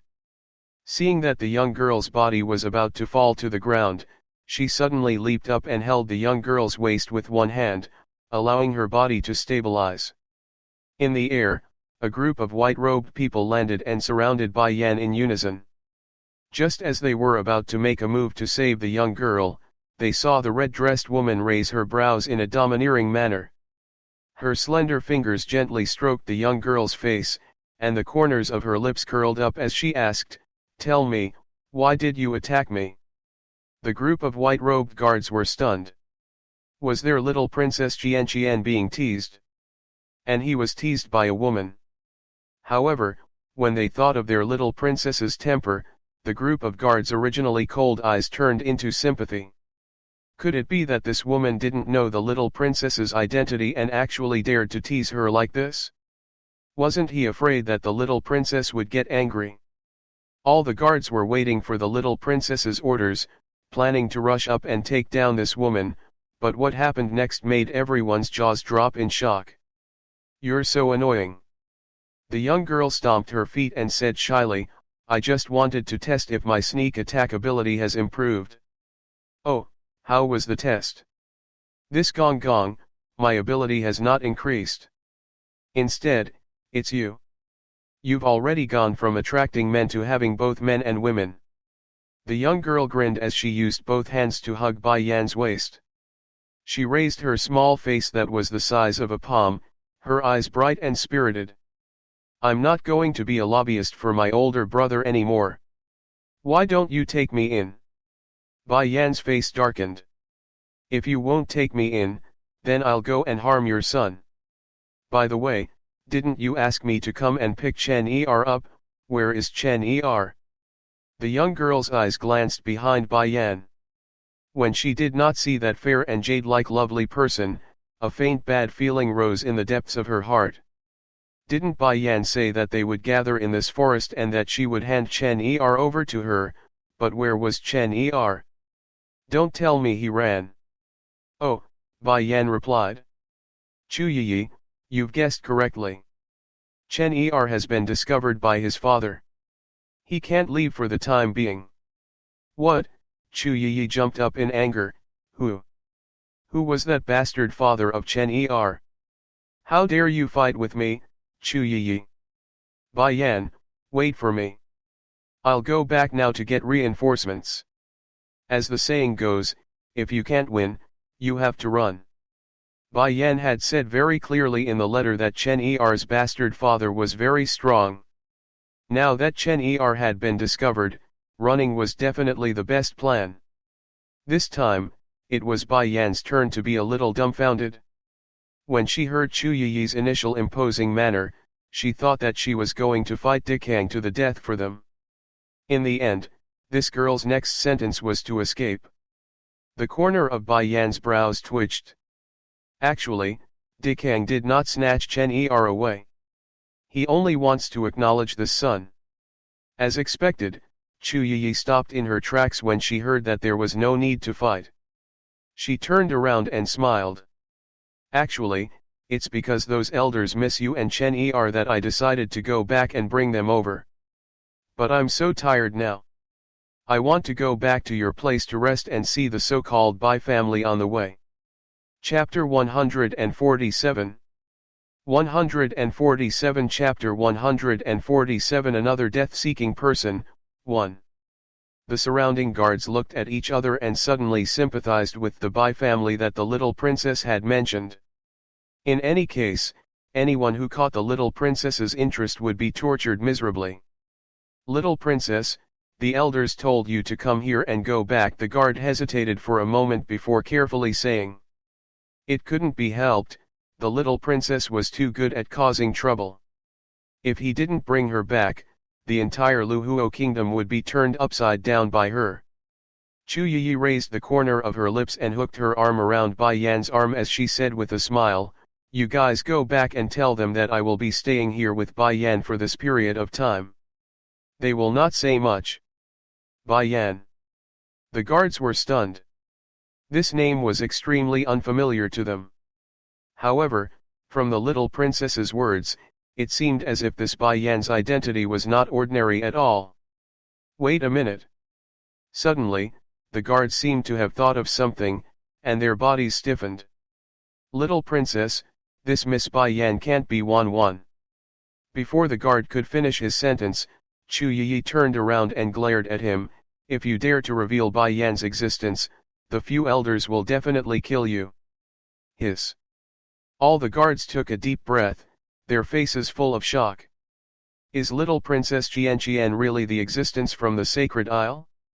It was said that 5 years ago, several of the Holy Land's elders accepted a genius disciple. Not only was that disciple's talent outstanding, but his alchemy skills had also reached the acme of perfection, making the elders feel ashamed. It was said that even the sacred master liked this genius very much.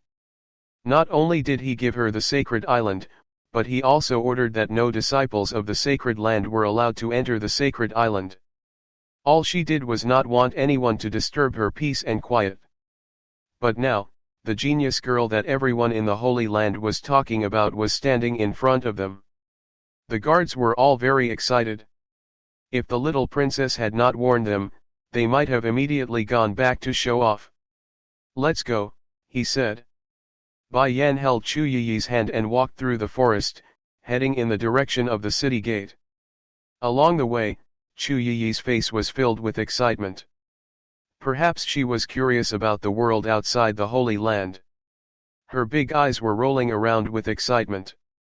Yi, I'll send you to the old mansion first. Also, don't cause any trouble outside. Bai Yan did not forget to give a warning.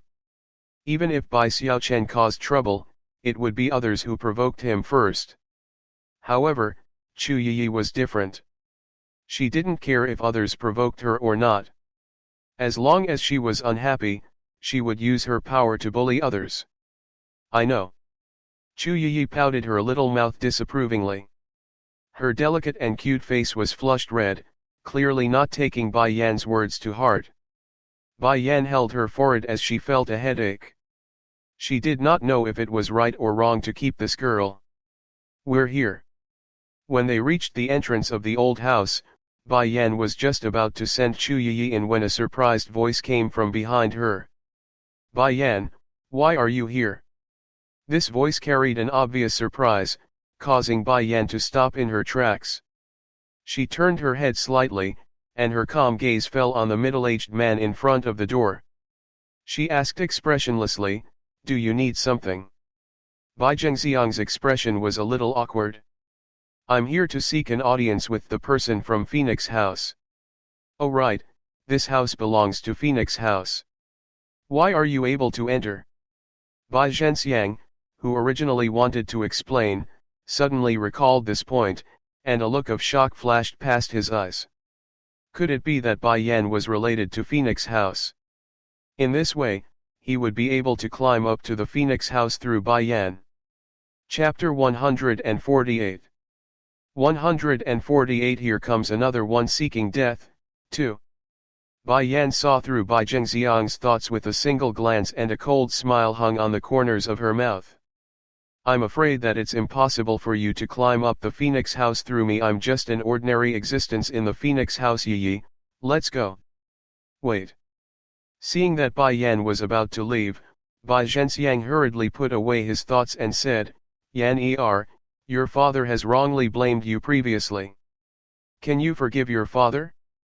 Bai Yan stared indifferently at the middle-aged man standing at the door. Her eyes were calm and without ripples, as if she was only looking at a stranger. I know. Don't come to me if you don't have anything important to say. I'm Qianqian. Bai Zhengxiang's expression was a little anxious. I have something that I want to look for you for. Yan Ger is still your little sister. The Azure Emperor dotes on you so much, go and tell him to release Ger. Bai Yan smiled. That smile was devastatingly beautiful, but there was a bone-piercing chill in her eyes. Younger sister? When you need my help, you think of me, your sister. Then, when I was hungry back then, did she ever think of giving me a bowl of rice to eat? I still remember what Yurong told me back then. She said that I didn't make any contributions to the Bai family, so why should I freeload at the Bai family? I'd rather feed the food to the dogs than give it to me. So, Xiao and I often only ate half a bowl of white rice a day. At that time, I was so hungry that I went to complain to you, but how did you treat me? He directly kicked me out of the study. Now, Suanji. Yet, he wanted to talk about kinship with her? Was there such a good thing? Bai Zhenxiang was startled, and his face was filled with guilt. I'm sorry. Ger is innocent. Can you let her go? Since you know that you've let me down, do you still want me to help you plead? What was the crime of impersonating a member of the royal family? Dikang not killing her is already enough to show mercy. Right now, she's just suffering a little torture. After a period of time, she will naturally be released. Bai Zhengxiang's gaze was filled with pain. Ger has been pampered since young, how could she endure that kind of suffering? If you open your mouth, the Azure Emperor will definitely let her off. Furthermore, even if you wrong and I have wronged you, Ger and her sister are innocent sisters-in-law. I hope you don't hold a grudge against them. His daughter was so kind, how could she endure such pain? He had to save her no matter what. Bai Yan's lips curled up into a cold smile. Besides, she was here to topple the Bai family. When she finally found out the truth, the Bai family would be dead. Bai Yan, you're so cowardly. A roll, like the rolling sound of thunder, hit Bai Zhengxiang's heart, making his heart tremble. He raised his head in shock and looked at this beautiful face in disbelief. She told you to get lost, did you hear her? Chu Yiyi looked down at Bai Zhenxiang from above. I've really never seen such a shameless father. Bai Yan, why don't you stop being his daughter? Anyway, my father likes you so much. You can be my father's daughter. Chu Yiyi felt a little aggrieved at the mention of this. She was clearly her father's biological daughter, but her father doted on Bai Yan even more. He was not even willing to give her such a good place like the sacred island and had given it all to Bai Yan, Suanji. However, because she was Bai Yan, she could not be jealous. Bai Zhenxiang was already very unhappy that Bai Yan had disrespected him. Now that he heard Chu Yiyi's words, his face instantly sank. Who do you think you are?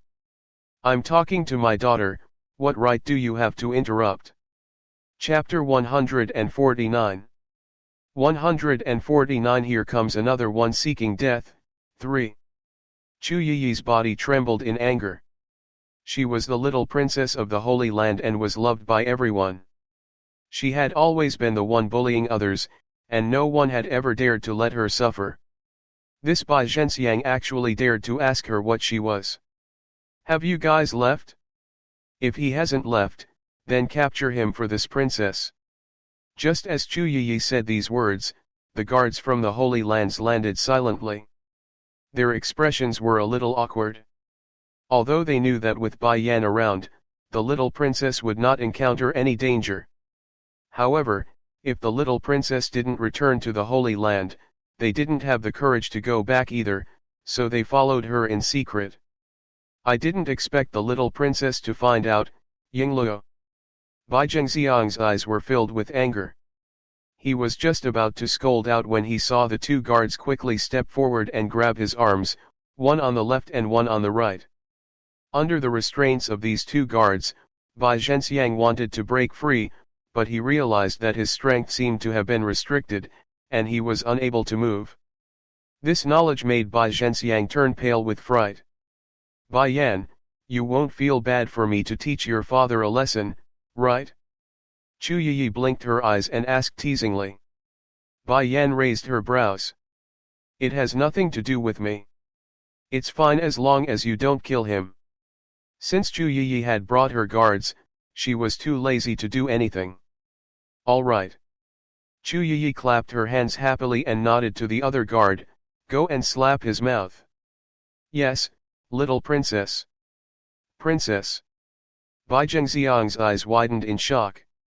Could it be that this young lady Qian was a princess from some country? I was too careless this time. I didn't expect to meet another country's princess. Pa. That guard stepped forward and slapped Bai Zhenxiang without any hesitation. In an instant, a trace of blood seeped out from the corner of Bai Zhenxiang's mouth and his eyes were faintly filled with anger. His anger was not directed at Chu Yiyi but at Bai Yan.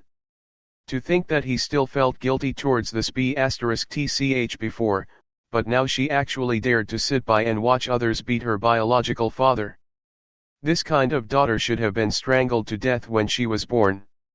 Bai Yan, I'm your father. It's considered unfilial for you to let people hit your father. You'll be struck to death by the heavenly Dao. Bai Zhenxiang said angrily, his eyes filled with anger. No matter what mistake the elders made, the younger generation had no reason to take revenge. People like Bai Yan would definitely not die a good death. Furthermore, so what if Bai Ji likes Prince Kang? What was wrong with her liking Prince Kang? As the older sister, you should give way to your younger sister.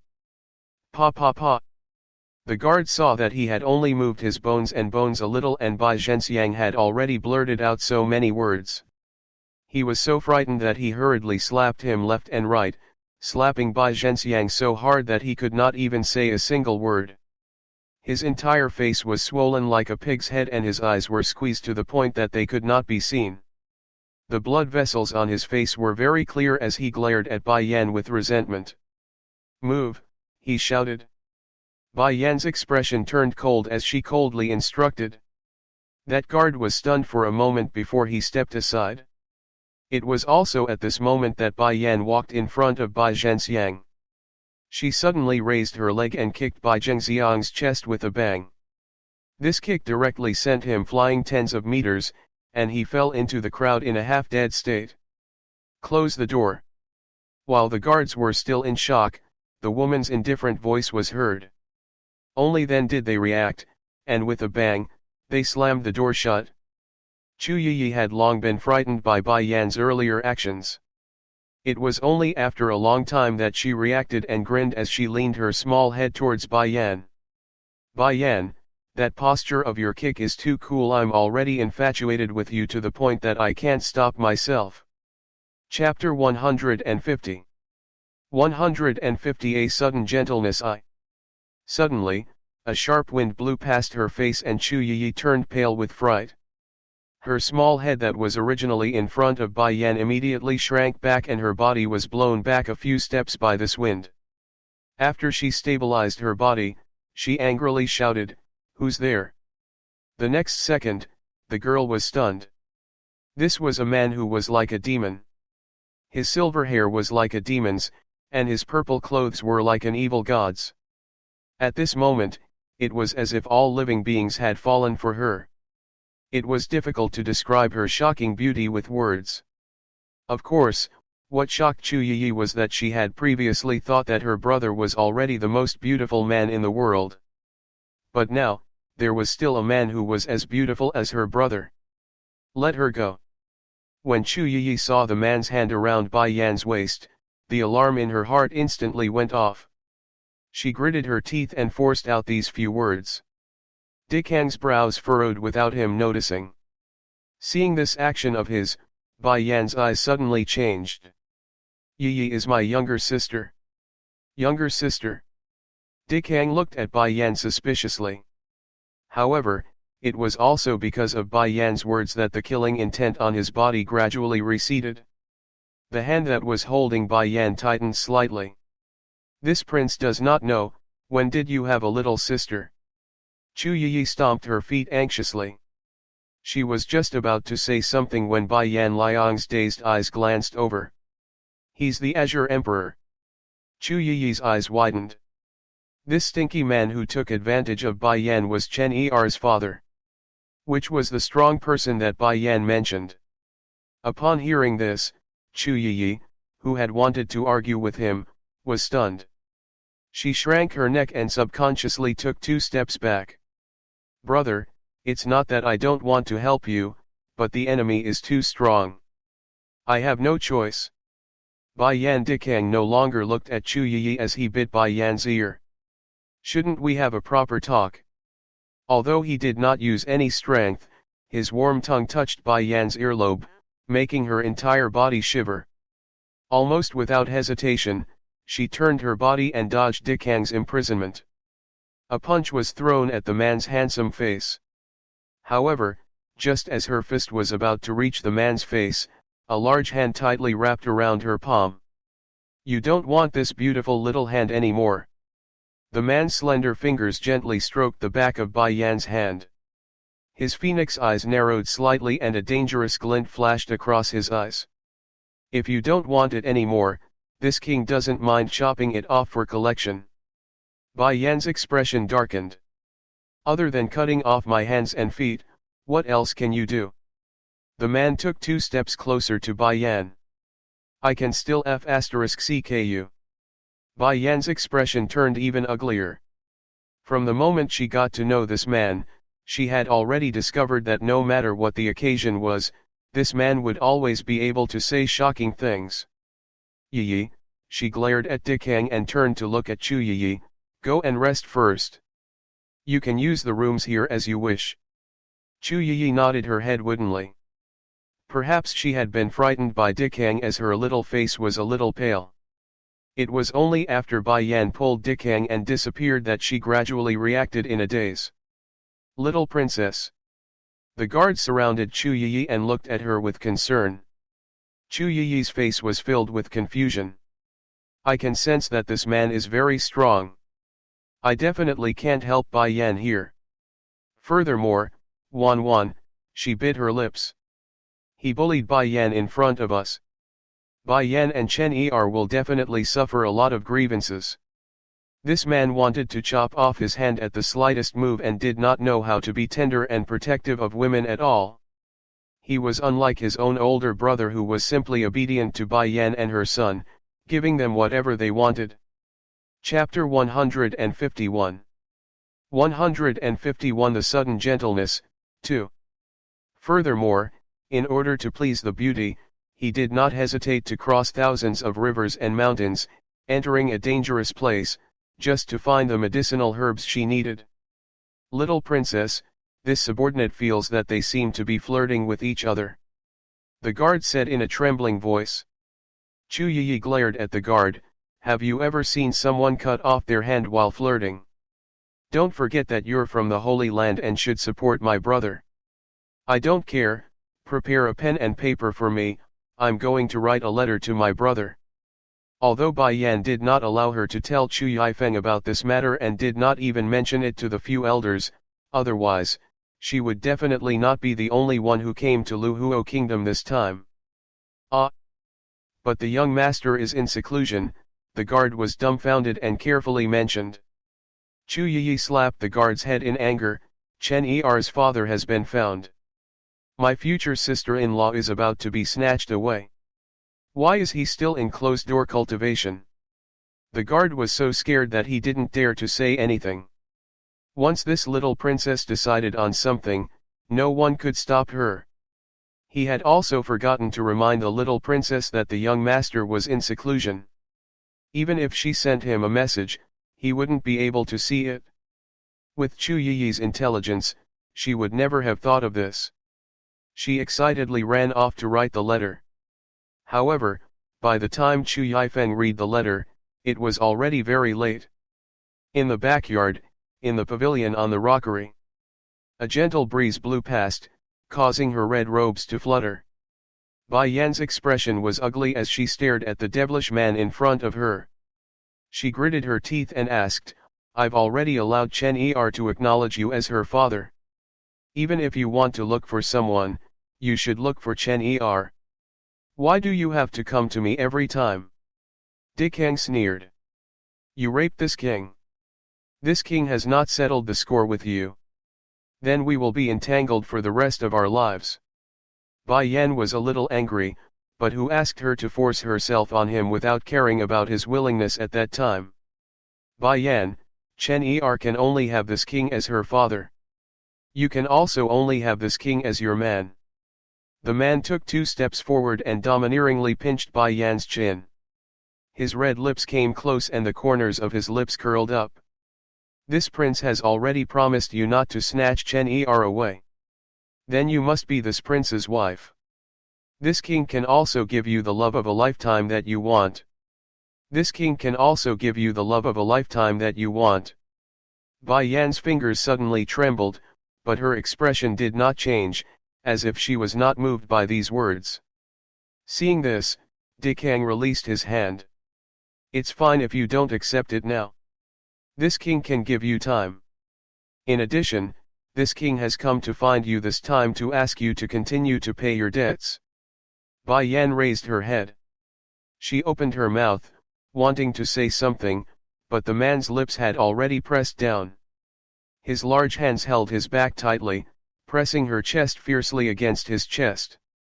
This kiss was very deep and very long. It was only when Bai Yan bid him that he released the woman in his arms and laughed softly. Little Yan your lips have magic, making this king more and more fascinated. Bai Yan was so angry that she shouted angrily. This man had come to her just to ask for a kiss. This time, Dikang did not pester her too much. His fingers lifted the hair on Bai Yan's forehead and he planted a kiss on her fair and smooth forehead. You still owe me 6. Be good and wait for me to come find you. Bai Yan's entire body trembled. She was already used to Dikang's overbearing manner, but this was the first time Shiju had seen him have such a gentle side. Just as Bai Yan was about to open her mouth to speak, the man had already disappeared very quickly, leaving her alone on the rockery. A gentle breeze blew past and her black hair flew. Chapter 152 152 A Sudden Gentleness, 3. The warmth of the man's lips still lingered on her forehead. By the time Bai Yan returned to her senses and walked to the front yard, she realized that there were already 2 familiar figures in the front yard. Bai Xiaochen raised his little head and saw Bai Yan, who was slowly walking over, with a single glance. His large eyes shone brightly. He was just about to speak when he was stopped by Bai Yan. After that, Bai Yan's gaze turned to the pretty face in front of her. Lan Xiaoun and Chu Yiyi were chatting very happily, as though they regretted not meeting each other earlier. They did not even notice Bai Yan's appearance. Yiyi, you don't know how detestable that Bai Ji is.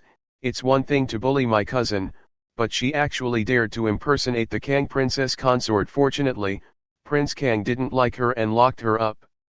Lan Xiaoun's small face was huffing with anger. Now that Bai Ji was mentioned, she couldn't help but grit her teeth.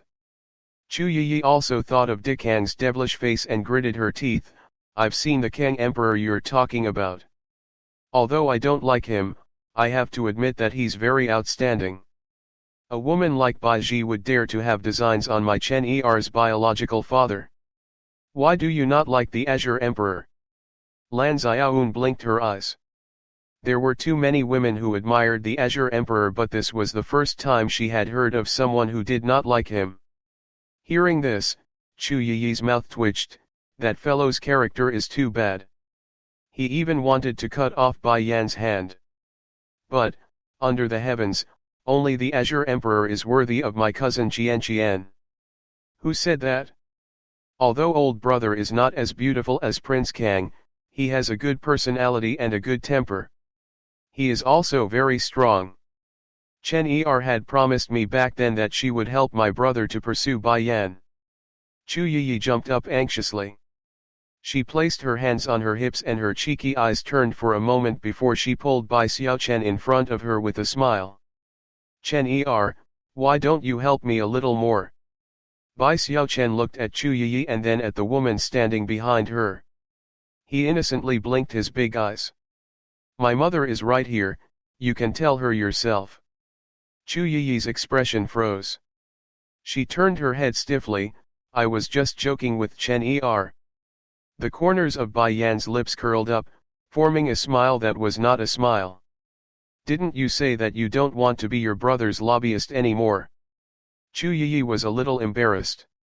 She had made her stand clear from the start. Wasn't it because she was afraid that Bai Yan would not take her in, Suanji? Sister Yan. Her eyes turned and her 2 hands immediately hugged Bai Yan's waist, her mischievous eyes containing a wronged light. I know I was wrong. Please don't chase me away. I promise I won't try to persuade you to marry my brother again. Seeing that Bai Yan was unmoved, Chu Yi's gaze became even more pitiful. Sister Yan, you're my sister. Don't be so cruel. I really don't want to go back to the sacred land. They'll only restrict my freedom. Why are you restricted? Isn't it because you turned the Holy Land upside down? Bai Yan's expression still did not change. Chu Yi hurriedly nodded her head, showing her determination. Don't do it again. Bai Yan's expression relaxed a little as she said indifferently. Chu Yi immediately broke into a smile. She knew that Bai Yan would always be amenable to coaxing but not coercion. Lan Xiaoyun heaved a sigh of relief as well. She and Chu Yi had a good relationship, so she naturally did not want her to leave. Xiaoyun, you said your brother was going to the palace to be caned. Chu Yi's eyes flickered as she smiled. I want to take a look at the palace too. Bring me there.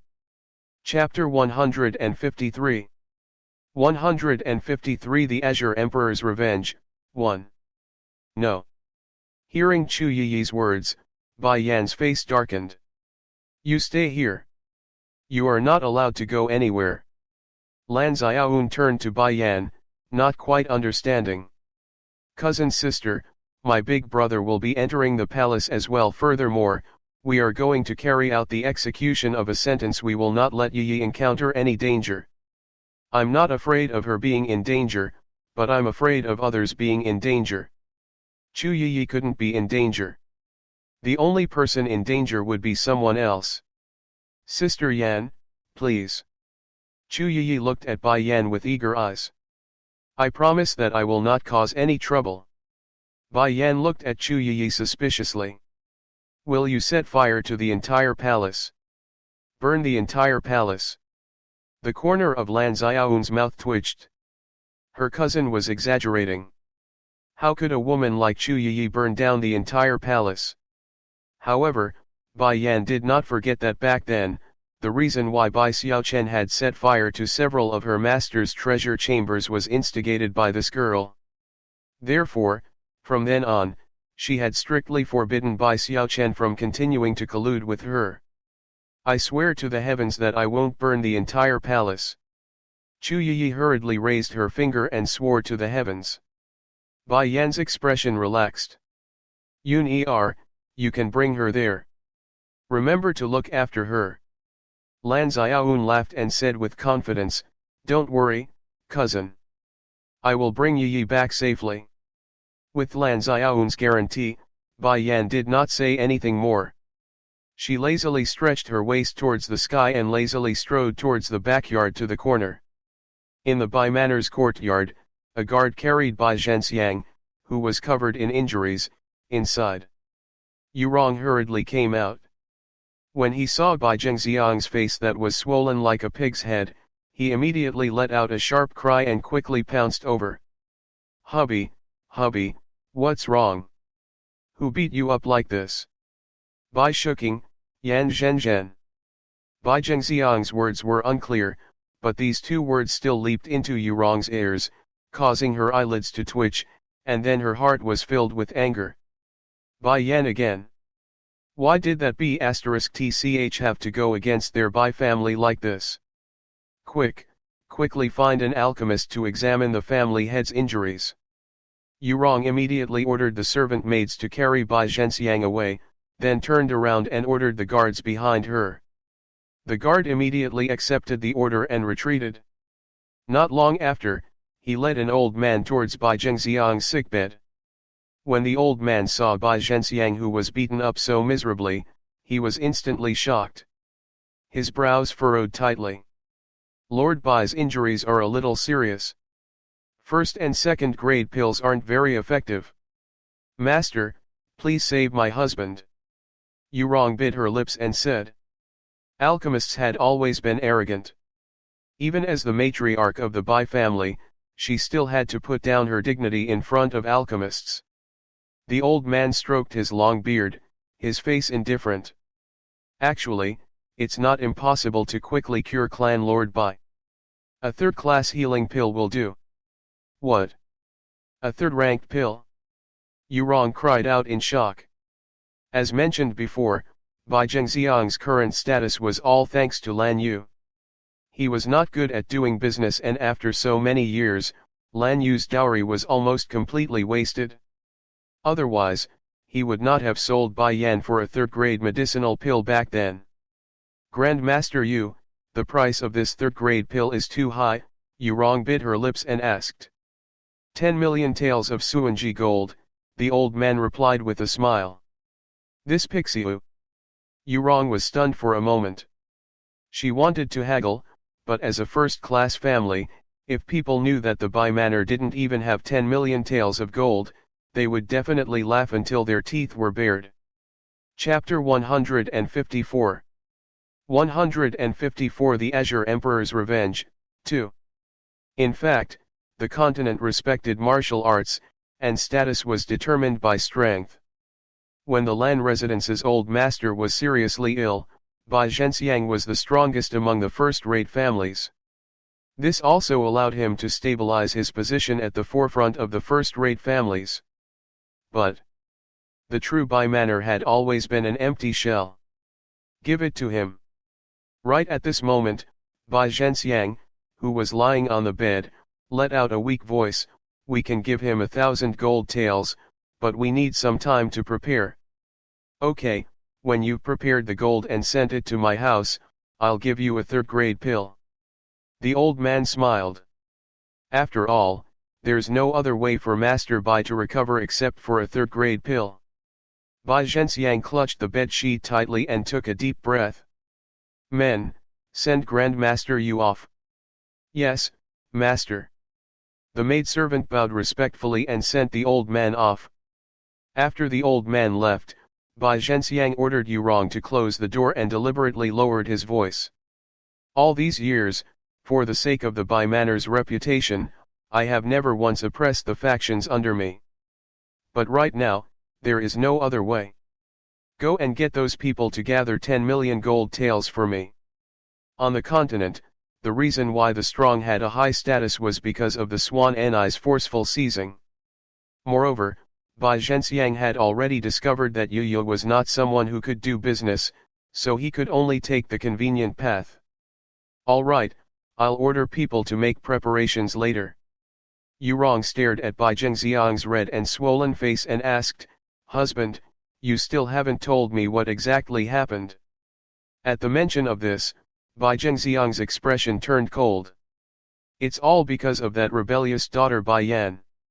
She's actually one of Hualuo's underlings, Chi. Then, he described everything that had happened in the old house, his tone full of hatred. Yurong's eyes flickered a few times, but how would a person like Hualuo put Bai Yan in an important position? In my opinion, perhaps during these few years when Bai Yan was missing, she had sold her body in the Phoenix house. Even the demonic beast that she gave to old man Lan was obtained by selling her body. The more she spoke, the more she felt that her words were very reasonable.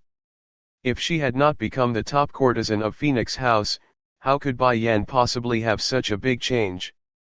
No. Bai Zhenxiang shook his head. That girl by Bai Yan's side has many powerful guards with her. The strength of those guards are all at the heaven rank.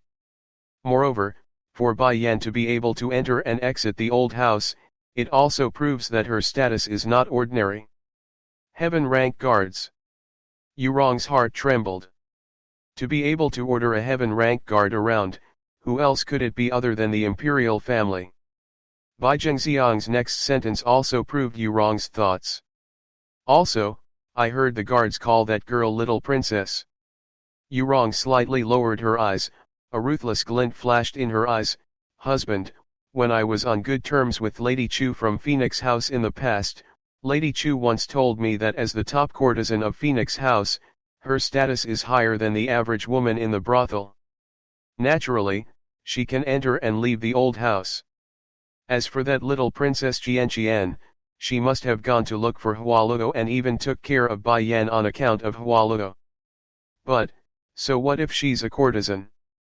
Selling her body is selling her body, and this doesn't change the fact that she's a slut. Yurong gritted her teeth in hatred. She finally understood why Mother Chu wanted to switch sides. It was actually because Bai Yan was the money tree of Phoenix House. The mother and son had already sold their bodies in the Phoenix House, so why would they buy the Phoenix House again?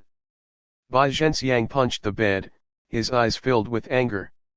Uer is such a gentle and virtuous woman, how could she have such a shameless daughter? You've already lost your virginity to someone, and you still dare to sell your body for money. Chapter 155 155 The Azure Emperor's Revenge, 3. That's right, even if Bai Zhenxiang had you wrong, even if Bai Zhenxiang loathed Bai Yan and did not like Bai Xiao, in his heart, Lan Yu was still the best woman. Wasn't such a gentle and beautiful, but stupid and silly woman the best? Why couldn't Bai Yan, as Lan Yu's daughter, be as stupid as her? If Lan Yu was still alive, she would give him whatever he wanted. Husband, when your injuries have recovered, we will go and find Bai Yan again. This time, we have obtained her secret. If we use it to threaten her, we are not afraid that she will not agree. A courtesan in Phoenix House, what qualifications did she have to become Kang Wangfei? At that time, as long as she used the secret as a threat, she would not be afraid that Bai Yan would not give Prince Kang to Ger. Bai Zhenxiang thought of Bai Yan's fierce kick and still felt a burning pain in his chest. This was actually the first time he did not agree with Yurong and casually said, "We'll talk about it after I've recovered." Yurong did not notice Bai Zhenxiang's hesitation at all. When she heard him agree to her suggestion, a smile appeared on her face. "Husband, I'll go down and raise the money. You'll definitely recover soon." After saying this, Yurong ordered the maidservant to look after Bai Zhenxiang and slowly walked down.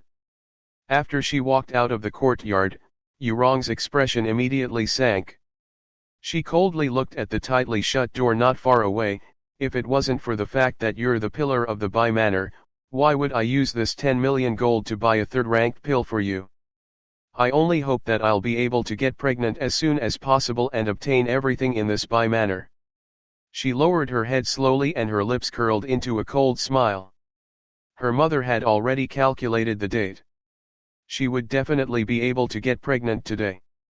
Furthermore, she had even found a man for her.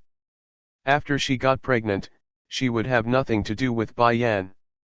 At this moment, Yurong did not notice in the slightest that her mumbling earlier had already fallen into a pair of disdainful eyes. At this moment, in the Azure Emperor Palace, a guard was kneeling on the ground respectfully as he reported. He didn't even dare to raise his head, as the heavy pressure coming from the front made it hard for him to breathe. After a while, the man's deep voice slowly sounded. "It seems like Bai Zhenxiang is so free. He's not busy saving his younger daughter, but he still has time to find trouble with Xiao Yan then this prince will find something for him to do." A cold smile appeared on the man's handsome face. His voice was slightly cold. "Pass down this king's orders. Let Bai Zhenxiang use Lan Yu's entire dowry to exchange for Bai Ji. It was time to return these dowries to their rightful owners." "Yes, Your Highness." "This subordinate will make a trip to the Bai residence to take a look." Before the guard could finish, he was interrupted by the man's overbearing voice. "When did this king say that I would go to the Bai Manor to pass the order? Then Wanjai's meaning?" Notice from the city wall. The notice on the city wall meant that everyone in the world would see it. The guard's expression was one of shock. To the Bai Manor, this was a great humiliation. However, with his understanding of His Highness's personality, the guard felt that he would not let Bai Ji off so easily. The man's cold and heartless voice came again. "Bai Ji is impetuous and doesn't understand etiquette. Send her to the Phoenix House to be trained. She will be returned when the Bai family can return the dowry." The guard's mouth twitched. Why did he feel that ever since His Highness met the future Wangfei, Suanji had become so shameless? Because he didn't know etiquette, he was sent to the Phoenix House to be trained? Is that a place to teach etiquette? That was a place for men to have fun. Chapter 156. 156 Chapter 148 I said I would wait for you. Yes, sir. The guard suppressed the shock in his heart and lowered his head in respect. If the Bai family provoked His Highness, they would only be met with death. In the courtyard, the blood-red dress was like a blooming rose, lazily spread in the pavilion.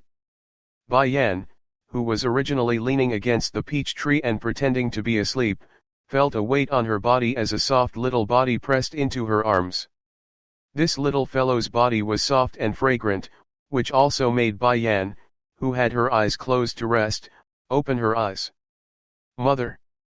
A brilliant smile bloomed on Bai Xiaoqin's face as his small hand hooked around Bai Yan's neck. He curiously blinked his large eyes. What were you thinking about just now? I miss your Grand Master. In this world, apart from Bai Xiao and the Lan family, her Grand Master was the closest person to her. He was also the person she had spent the most time with since she came to this world. Mother, don't you want to be a godfather? Bai Xiaochen pouted his small pink lips, and there was obviously some unhappiness on his face. He missed his godfather so much. Why didn't his mother miss him? Bai Yan smiled and hugged Bai Xiaochen tightly in her arms. I miss your godfather too, but I owe him too much. I can't pay him back in this life. Chu Yifeng's personality was cold and detached, but it was such a cold and detached man who wished he could give everything to her. It was a pity that she only had affection for Chu Yifeng and no love. Just when Bai Xiaochen was about to say a few good words for Chu Yifeng, the sound of hurried footsteps came from outside the garden. Bai Yan turned her head and looked over. Her gaze was fixed on Hua Luo, who had rushed over in a hurry, and the corners of her lips curled up slightly. Hua Luo, has Chu Yi returned? Master. Hua Luo walked in front of Bai Yan and smiled seductively. This subordinate saw a notice at the city gate just now. What notice? Bai Yan raised her brows and asked. Prince Kang has an order. If Bai Zhenxiang wants to save Bai Ji, he can use Madame Lan Yu's dowry to exchange for it. When she said this, Hua Luo's gaze carefully glanced at Bai Yan, as if she wanted to find something on Bai Yan's face. However, Bai Yan's face remained calm and her black eyes were calm. I know. He. Hua Luo looked at Bai Yan in surprise. Di Kang had asked for Lan Yu's dowry for her and in the end, she just said that she knew. Anyone with a discerning eye could tell that Prince Kang was doing this to please her. Hua Luo, you can leave first. Tell me when Yi returns. Seeing that Bai Yan was unmoved, Hua Luo did not say anything more and retreated after receiving the order. After she left, Bai Yan's hand that was hugging Bai Xiaochen tightened slightly and her eyes contained a complicated look. Chen Er, why is he helping me? Chen Er doesn't know. Bai Xiaochen obediently leaned into Bai Yan's embrace, his large eyes blinking like the stars in the night sky, bright and dazzling. Mother, Chen Er suddenly felt that the big bad guy is not that hateful Yingluo. Bai Yan smiled faintly. If Di Kang really wanted to take revenge for what happened 6 years ago, with his strength, he would have done so long ago. But he did not do that. The reason why Di Kang treated her so specially was only because she did not make him loathe her and even gave birth to his son. He did not love her. Since that was the case, how could her heart be shaken by this? Mother, are you not happy? Bai Xiaochen seemed to have sensed Bai Yan's emotions. He raised his little head and used his cute nose to rub against Bai Yan. If having a father makes mother unhappy, then Chen Er doesn't want father. It's enough for me to only have mother. Chapter 157. 157 I said I'd wait for you too. Furthermore, Yingluo. Bai Xiaoqin's small face was filled with determination. When Chen Er grows up, he will also be able to protect mother. Bai Yan's heart was in a mess. However, at this moment, the person she did not want to see the most suddenly appeared in front of her eyes, causing her pupils to shrink. Bad daddy. Bai Xiaochen also followed Bai Yan's gaze and saw Dikang. He was no longer as resistant as before and stood up in high spirits. Bad daddy. Who taught you to address this prince like that? Dikang's face darkened. You're a bad person for bullying mother. Looking at this little bun's angry little appearance, Dikang's sleeve lifted and he pulled him out from Bai Yan's arms. This king bullied your mother to give you a little sister. Bai Xiaoqin's eyes lit up. Is it a little sister who is as cute as little Fatty Wang's little sister from next door? Cuter than her. The corners of Dikang's lips curled up into a smile. He suddenly knew where this little fellow's weakness was. Perhaps he could start from there.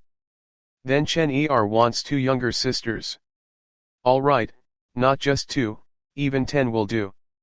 10. Bai Yan's expression became darker and darker.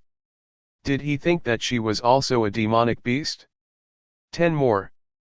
Go out and play first. Father wants to have a little sister with your mother.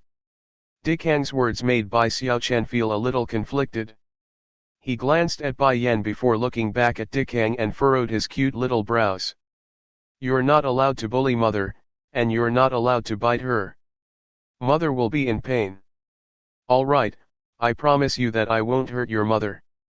You promised me, so you can't go back on your word.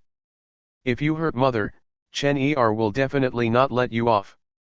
Bai Xiaoqin's fox-like eyes flashed with a red light, and his small face had a domineering look.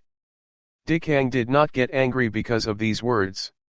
He raised his hand and touched Bai Xiaoqin's head, the corners of his lips curling up into a haughty smile. As expected of this king's child. You have this king's demeanor at such a young age. When you grow up, you will probably become a figure second only to this king.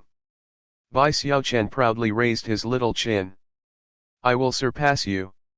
In the future, I will protect mother and sister. This king will be waiting. The corners of Dikang's lips curled up.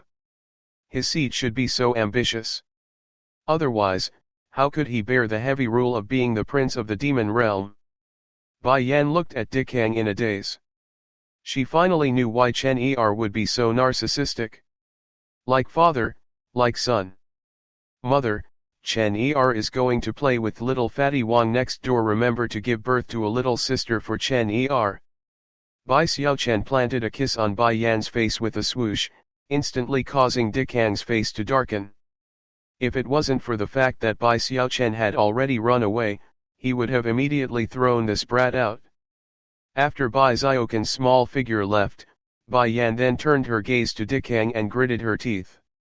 You really think this is your home? You've just left and you're back. This is not bad. Dikang's lips curved up. From now on, this prince will move here. This prince has already sent Bai Ji to the Phoenix house. Bai Yan was stunned. He had sent Bai Ji to Phoenix house. Phoenix house is your territory. You can do whatever you want to her. Dikang took 2 steps closer to Bai Yan. This is a gift from this prince. Do you like it? Looking at the handsome face that was so close to her, Bai Yan's heart trembled and she subconsciously turned her head away. Dikang, I'm grateful for everything you've done, however, things like feelings cannot be forced. I did it. This king said I would wait for you. Chapter 158. 158 Bai Xiaochen is too cunning. This king said I'll wait for you. Bai Yan lowered her eyes, hiding the complicated look in her eyes.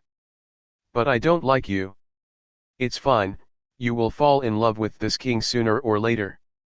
The man's arrogant and confident voice made Bai Yan wish that she could punch him in the face.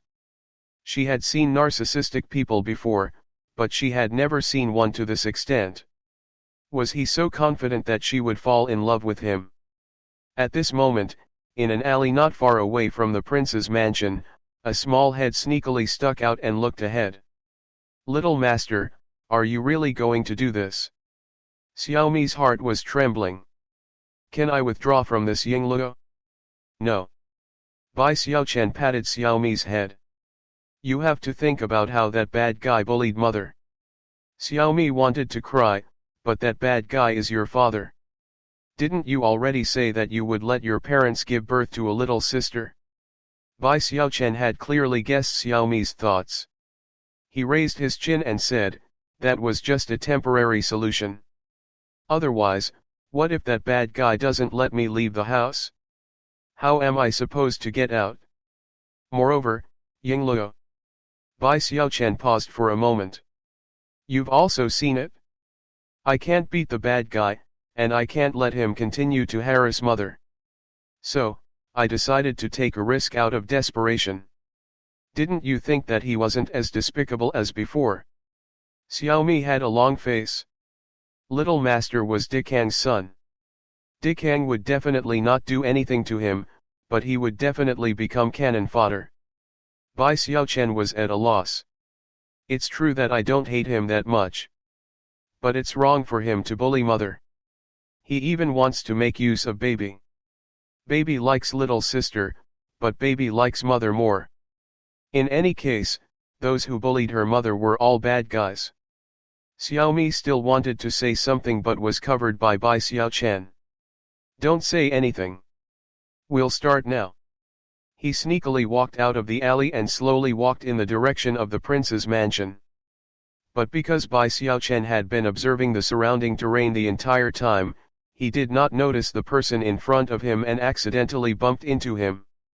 He took a few steps back, and the person he hit fell to the ground. You. The young girl who had fallen to the ground wanted to make things difficult for him, but she suddenly saw Bai Xiaoqin's small, jade-like face. Her delicate face was immediately filled with anger. It's you? Bai Xiaochen blinked his large eyes in confusion. Auntie, do you know me? Who's the auntie you're talking about? The young girl crawled up from the ground and shouted in a towering rage, I'm an unmarried maiden, and you dare to call me an auntie? Bai Xiaoqin's eyes flickered. She was the princess of Luhuo Kingdom. Hurry up and get lost, the sixth princess was furious. She never thought that she would actually meet Bai Yan's son here. How unlucky. When she thought of that day in the palace, she hid behind the tree and saw Dikang protecting this little brat, she gritted her teeth in hatred. However, towards a man like Dikang who would chop off people's hands and feet at the drop of a hat, the sixth princess was indeed afraid from the bottom of her heart, so much so that she did not dare to come and look for Dikang during this period of time. However, the love that she could not obtain, on what basis could Bai Yan obtain it? How was that woman better than her? Auntie, Chen Er doesn't know how to roll, why don't you demonstrate it to Chen Er first? Bai Xiaoqin's small face was flushed pink, and his big innocent eyes looked straight at the sixth princess. Those eyes were filled with the light of anticipation. Shut up. Hearing the little fellow calling her auntie, the sixth princess's face turned livid with anger. If you shout one more time, this princess will have your mouth torn apart. Chapter 159. 159 Taking the Blame, 1. Xiao Mi Bai Xiaochen stroked Xiaomi's small head, his large eyes containing an innocent smile. Mother had told us before not to lower ourselves to the same level as aunties who are going through menopause. These women are more irritable when they are older. Chen Er didn't believe it at first, but now I do. The sixth princess didn't know what menopause meant, but she understood his last sentence. This little bastard actually said that she was old. What are you guys doing? The sixth princess stomped her foot in anger. Hurry up and capture this little bastard. The group of guards looked at each other, but they did not dare to step forward. This little ancestor was Dikang's son, and he was in the palace.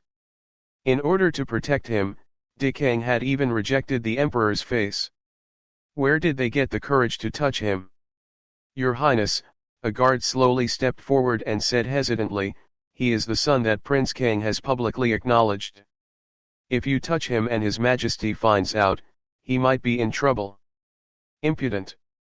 The sixth princess slapped him and her beautiful face twisted. Don't forget who your master is.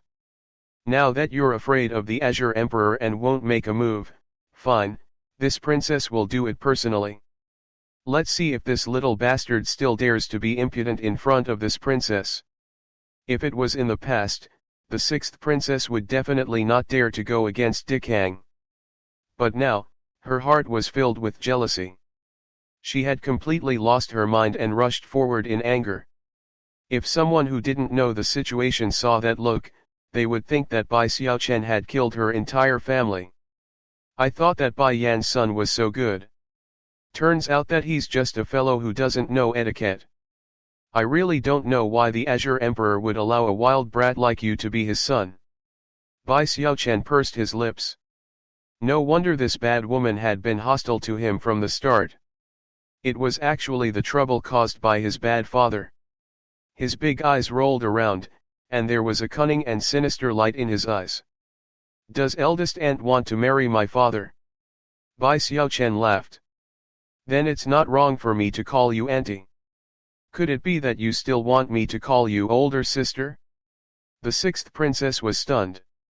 She looked at Bai Xiaoqin's innocent and cute smile, and for some reason, she felt that this little fellow's smile was too evil, just like a little devil. And just as she was in a daze, Bai Xiaochen had already walked in front of the sixth princess. His hand stretched out and suddenly pushed the sixth princess back a few steps. The sixth princess almost fell down from Bai Xiaoqin's push. She immediately let out a shrill cry and frantically rushed over to Bai Xiaochen. I'm going to beat you to death, you little bastard. However, just as the sixth princess was about to pounce to Bai Xiaoqin's side, Bai Xiaochen, intentionally or otherwise, turned his body to the side and just happened to dodge the sixth princess' attack. The sixth princess's hair was disheveled, and she looked like a real lunatic. Under her messy hair, her pair of angry and red eyes looked like a man-eating beast. Damn it! He was an Earth-rank warrior, but a baby had dodged his attack. She had to teach him a lesson, or else she would lose all face. What happened here? Who's making a ruckus outside the king's residence? Right at this moment, a sharp shout suddenly rang out. A group of guards rushed out from the Wang residence. When the leader of the guards saw the crazy sixth princess and the innocent-looking Bai Xiaochen, he was stunned. Little Yingluo, Your Highness, why are you here? His Highness had already publicly acknowledged Bai Xiaoqin's identity. Although there was no blood test yet, and His Highness did not seem to be enthusiastic about blood tests, this had already become a firm fact. Chapter 160. 160 Taking the Blame, 2. Therefore, there was nothing wrong with him calling him Little Shiza. All of you, take him down for this princess. The sixth princess's eyes were red. She had clearly used her fastest speed just now. How could this little bastard still dodge it? Your Highness, Little Shiza is just a child. The guard's expression was a bit conflicted. His Highness had already given the order that the people of the Wangfu had to respect the future Wangfei and the Little Shiza. If they allowed the princess to bully the Little Shiza in this situation and His Highness found out, they would have to bear the consequences. I don't care. You must help this princess vent her anger. The sixth princess was so angry that she kicked the guard. Hurry up and go. Don't forget, you are all people that my imperial father has given to Prince Kang. My imperial father is your master. The guard's face was already pale after being kicked. Now that he heard the sixth princess's words, his face turned pale. Princess, you can't say such things. Since His Majesty has given us to the Azure Emperor, we are his people. At this moment, we must protect the little prince. All right, then this princess will continue to do it personally. The sixth princess gritted her teeth and fiercely pulled out the whip at her waist, flicking it at Bai Xiaochen. Just as the whip was about to hit Bai Xiaochen just so happened to raise his hand and scratch his neck. It was also because of this action that his small head tilted to the side, avoiding the long whip. The first time could be said to be a coincidence, but what about this time? Another coincidence. The guards of the Wang family were all frightened by the sixth princess's action. Cold sweat poured down their faces. If it wasn't for the little prince's good luck in dodging the whip, the little prince would have been disfigured immediately. If His Highness came back and found out about all this, not only would the sixth princess want to play, but they would also be finished. Sixth princess, I'm sorry. The leader of the guards gave a look to the people behind him, and they quickly surrounded the sixth princess. Uncle Guard. Just as the guards were about to take action, a soft voice came from behind. The guard was startled. He turned his head to look at Bai Xiao Chen, who was holding the little white cat in his arms, and asked respectfully, "Does little Shizi have any instructions? This auntie is probably still young and insensible. Chen Er won't argue with her. You can let her go." At this moment, a group of people had already gathered outside the Wang residence. When they heard Bai Xiaoqin's words, their gazes when they looked at the sixth princess were filled with dissatisfaction and disdain. Young. The child who was bullied was only about 5 years old. On the contrary, the sixth princess was already an adult. But now, even a child could be so magnanimous, but the sixth princess was bullying and killing people. Yes, little Shiza. After hearing Bai Xiaoqin's words, the guards heaved a sigh of relief. To be honest, they didn't want to make a move against the sixth princess. In order to not make Prince Kang angry, they could only brace themselves and do it. If the little prince had said so, even if they let the sixth princess go, Prince Kang would not blame them. Just wait and see. The sixth princess tidied up her messy hair and glared fiercely at Bai Xiaochen before quickly passing through the crowd and leaving. After a while, the surrounding crowd also dispersed. Those guards originally wanted to escort Bai Xiaochen, but they were chased away by him. What a joke! If these guards were here, what could he do? Little master, tell me, how do you want to trick me this time? After everyone had left, Xiaomi licked her paws and asked casually. If it wasn't for the sake of harming the sixth princess, little master wouldn't have let the sixth princess off so easily. Xiaomi, I took this from the bad auntie. Chapter 161. 161 Taking the Blame, 3. Bai Xiaochen stretched out his small hand as if he was presenting a treasure. A jade-colored command token lay quietly on his hand. Anyone with some status would have a token on them. Bai Xiaochen was also clear about this, which was why he deliberately pushed the sixth princess and took out this token. Xiaomi narrowed its eyes. You can't be thinking of making the sixth princess the scapegoat, right? Xiaomi, you are indeed worthy of being raised by me. As expected, you understand me the most. Bai Xiaochen raised his little head proudly. In any case, there had to be someone to take the blame for doing bad things. In the past, it was always Xiaomi who took the blame. Now that someone had bumped into him, how could he not make use of it? Xiaomi was stunned. Did you say it wrong? You should be the one who raised him, not feeding him. I didn't say anything wrong. When I picked you up that year, Mother hadn't met Grandmaster yet and was wandering outside with me. She didn't allow us to eat demonic beasts, but you were a picky eater and didn't want to eat those fruits and vegetables. I had no choice but to poop and let you eat the buns. Xiaomi's face completely darkened and its heart was ice cold. This pair of mother and son bullied it when it was just born and didn't know anything. They actually abused it like this. It really wanted to leave them and find a way to break the Kazaya. Why don't I remember any of this? The corner of Xiaomi's mouth twitched a few times and its voice carried a sobbing tone. It was a dignified descendant of the white tiger, yet it had actually fallen to such a state.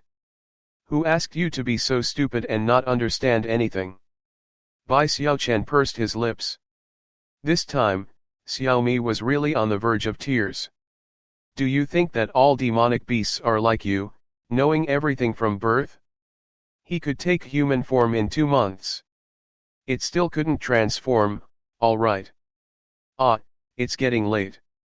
If we don't act now, Bad Daddy will bully Mommy again. Bai Xiaochen looked at the sky and instantly furrowed his adorable brows. When he saw that no one was paying attention to him, he carefully walked around the wall. Xiaomi, you go in first. After his body was pressed against the wall, Bai Xiaoqin's gaze was placed on a tree in front of the wall, and his eyes lit up. This time, he didn't have to go through the dog hole. He first let Xiaomi climb up the tree, and then let his body gradually change, turning into a snow-white fox. With a few leaps, he climbed up the treetop. Then, he jumped over the wall. Bai Xiaoqin's small body landed steadily on the ground. He patted his chubby little paws, and a cunning glint flashed in his eyes. Xiaomi, it would be faster if we split up. Xiaomi's entire body trembled. If Dikang found out that it was doing something bad, then it would be done for.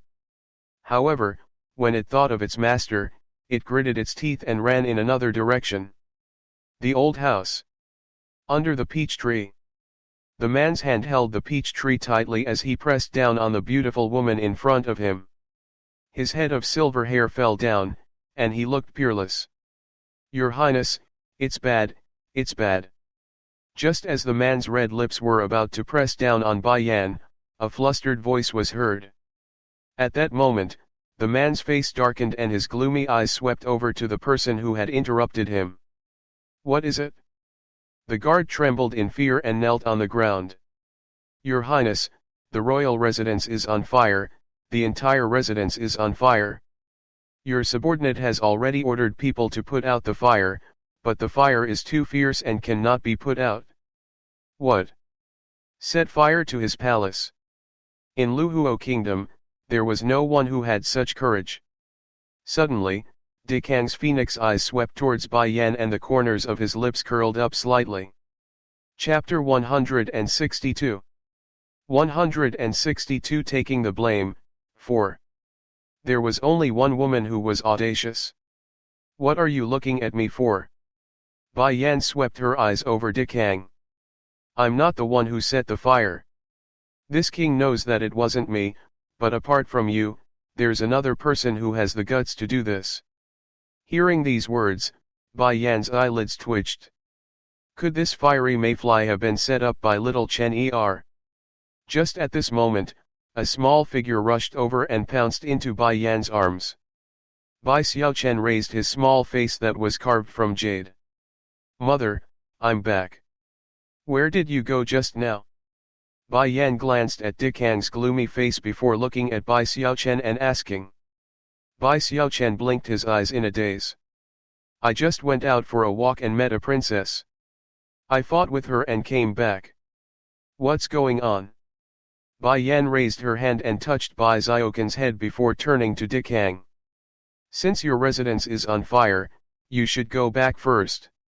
She had to send Dikang away first before interrogating Bai Xiaochen. All right, the corners of Dikang's lips raised, this prince will definitely investigate the fire this time.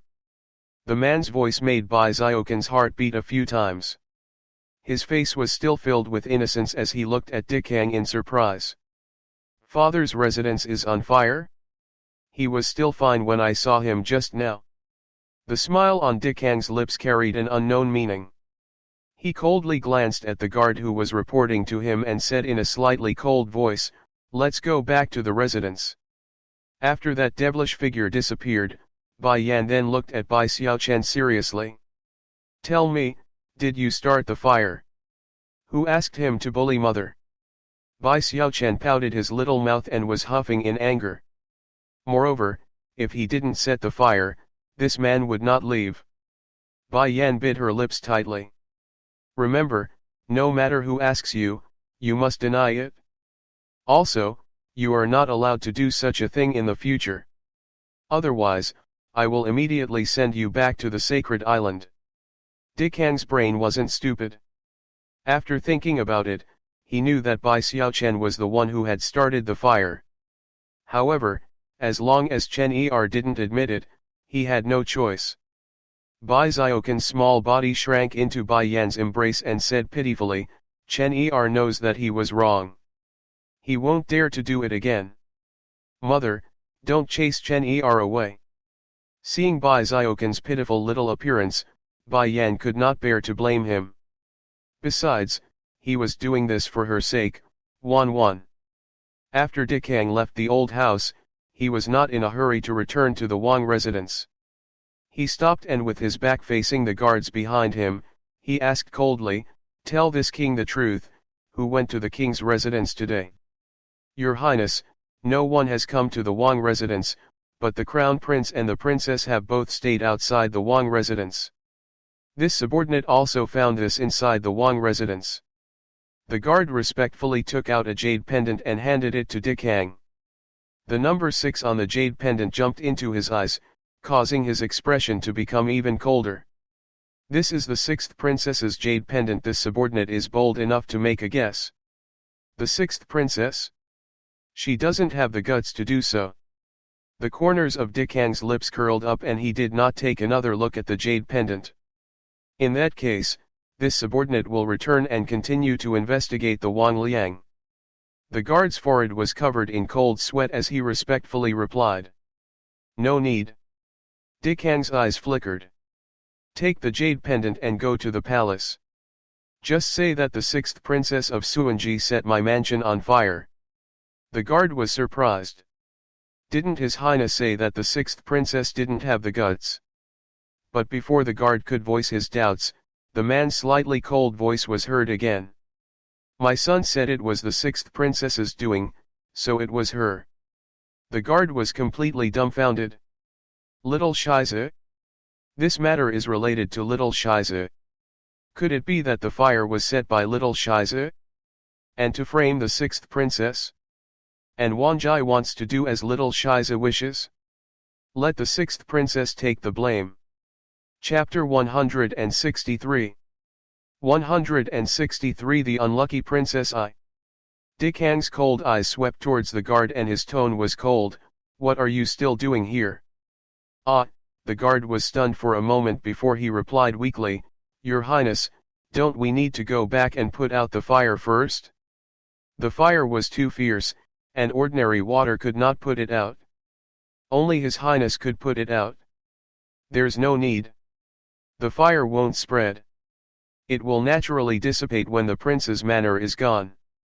The corners of Dikang's lips rose, and a cold light flashed through his domineering eyes. "As for the prince's manners, guards, Lao, move them all to the princess consort's side." Just as the guard was in a daze, the man had already left with large strides. That peerlessly beautiful and devilish figure had already disappeared into the bustling streets. The inner court of the imperial palace.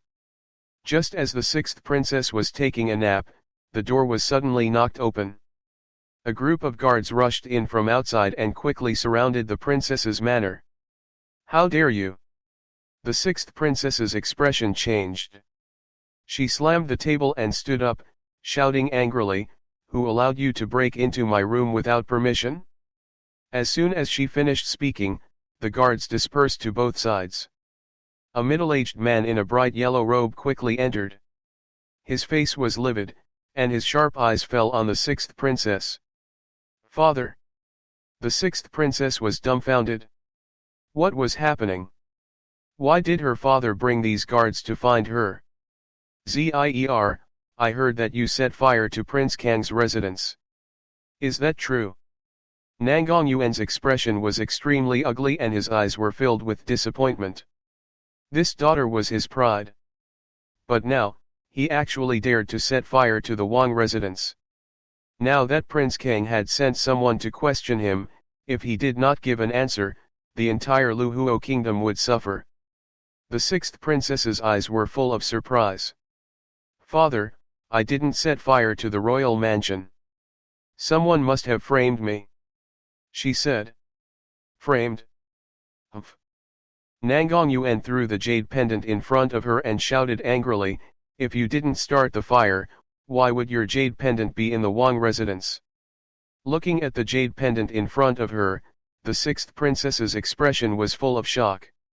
She hurriedly touched her chest, and her beautiful face turned pale. How was that possible? How could she have lost her jade pendant? And he even fell into the Azure Emperor's residence. Suddenly, a delicate face appeared on the sixth princess's head, making her look extremely ferocious. She gritted her teeth and said, "It's that brat, he must have stolen my jade pendant and framed me, Imperial Father, this matter has nothing to do with me, it's Bai Yan's son Yingluo." "You want to say that it was Bai Yan's son who started the fire?" Nangang Yuan's lips curled into a cold smile. "Don't forget, he's also the son that the Azure Emperor has publicly acknowledged. Why did he set the Wang residence on fire?" "This Laoai." The sixth princess was stunned. If not for that brat, how could her jade pendant have fallen into the Azure Emperor's residence for no reason? "Enough, don't explain any more. The people from the Azure Emperor's residence personally said that you went to the Azure Emperor's residence today." Nangang Yuan closed his eyes for a long time before opening them again. "Guards, take the sixth princess outside the palace and ask for her forgiveness." Hearing this, the sixth princess's face changed greatly. She knew that her father would not believe her no matter how much she argued, so she gritted her teeth and knelt down. "Imperial Father, regardless of whether I've made a mistake or not, I'm still a princess of a country. Prince Kang is merely a prince of the opposite sex. If you ask me to go and beg for forgiveness, how will the people of the world view you?" As soon as she finished speaking, she was slapped in the face. The sixth princess covered her face and raised her eyes in disbelief. She looked in shock at the man who was trembling with anger. Chapter 164.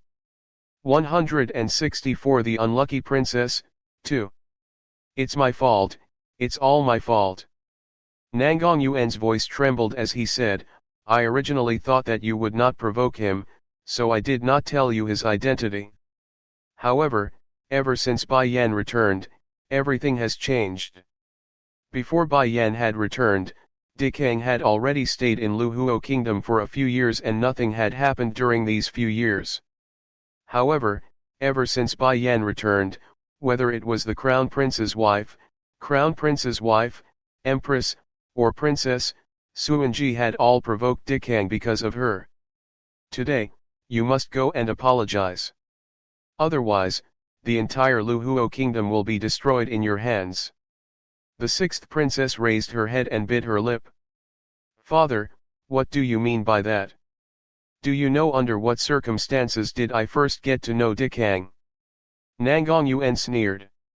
"I still remember that at that time, Dikang was surrounded and blocked by countless king-level masters.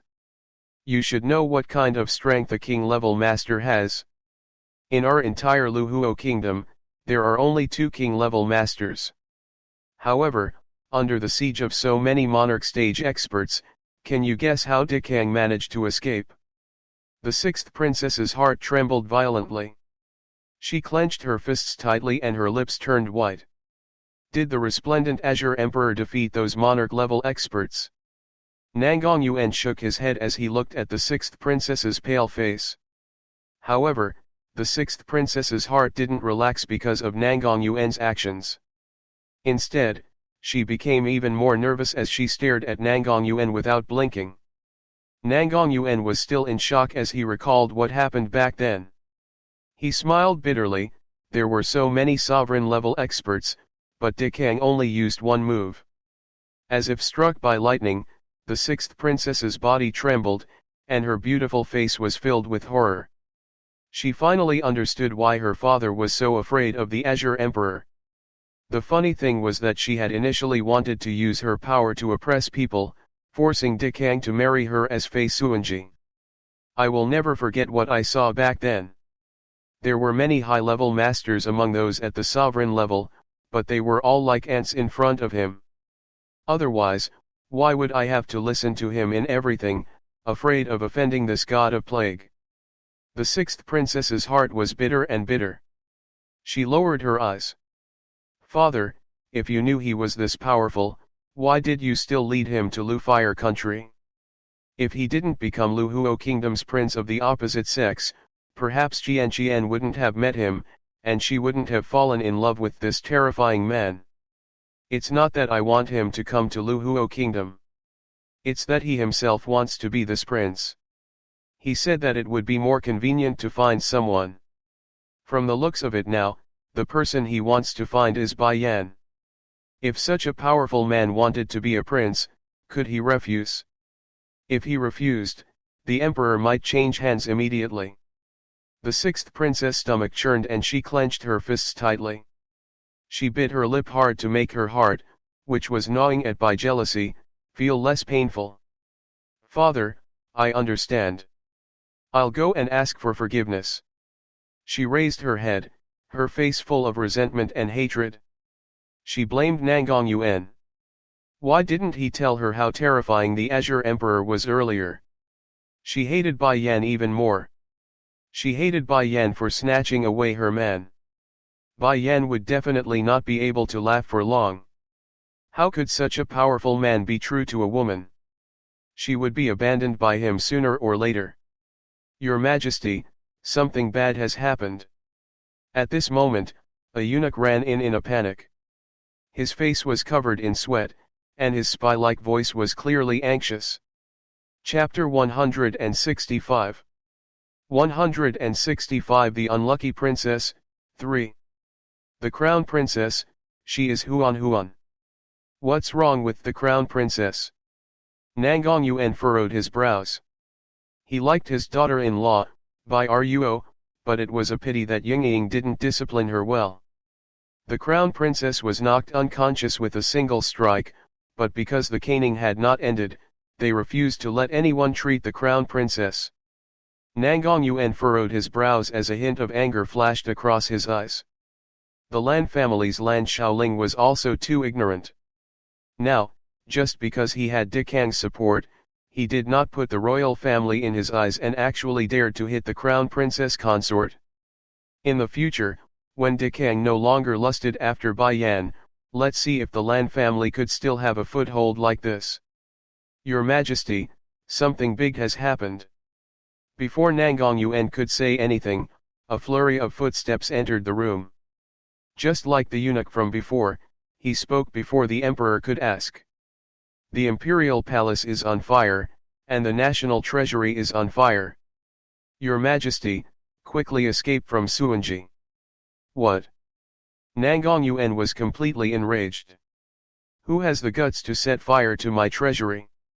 No, I'm not burning the national treasury, I'm burning the crown prince's residence. It's just that the fire is too big and can't be put out, so it spread. If your Majesty doesn't escape, it'll be too late. The crown prince's residence. Nangong Yuan's face darkened. Is it Lan Shaoling again? No, the eunuch wiped the sweat from his forehead. It's not the young master of the Lan family, it's a girl that Miss Lan brought with her. By the way, she saw that the flowers in the back garden were in good bloom. She had already moved them away before setting fire. Qian. As he spoke, Nangong Yuan could already feel the fire approaching. He gritted his teeth and said, "Protect the emperor, quickly retreat." Fortunately, he had stored all his important items in his storage bag and did not throw them into the national treasury. This prevented a great disaster. At this moment, Bai Yan, who was resting in the old house, was completely unaware of what was happening in the palace. She was resting on the rock garden when she suddenly heard footsteps coming from the front yard. She opened her eyes and looked at the happy Chu Yiyi. She raised her brows and said, "You're back." Only then did Chu Yiyi realize that there was a woman lying on the rock garden. She immediately took a few steps back and looked a little guilty. "Bai Yan, why are you sleeping here? I was waiting for you." Bai Yan jumped down from the fake mountain. Her gaze swept towards Chu Yiyi and asked, "Did you cause any trouble?" "No, definitely not." Chu Yiyi laughed dryly. It was obvious that Bai Yan did not believe Chu Yiyi's words. She took 2 steps closer to the young girl and smiled eerily. "You think I wouldn't know if you didn't tell me? Oh my God." Chu Yiyi took 2 steps back and spoke in a weak voice, "I only snatched your cousin's stick. I didn't control my strength and knocked Bai Ruo out, oh my God." After that, her stick was snatched back by Lan Shaoling. If she had hit Bai Ruo again, she would have died on the spot. This is nothing. What else? I burned the palace, but I didn't kill the innocent. Even the flowers and plants were moved away by her. The corners of Bai Yan's brows twitched a few times. She knew that letting this girl go to the palace would definitely cause trouble. It's a pity to burn it. I heard that there's a lot of silver in the national treasury. Rather than burning it, you might as well take it all away. Thinking of those scrap silver taels, Bai Yan could not help but feel a little heartache, even though that sum of money was already a drop in the bucket to her. But who would complain that the money was too little? Seeing that Bai Yan was not angry, Chu Yi's eyes shifted slightly and she grinned as she moved in front of Bai Yan. Chapter 166 166 The Unlucky Princess, 4. Bai Yan, I will definitely not waste it next time. I will take everything that I can. Bai Yan gently stroked her chin and nodded her head seriously.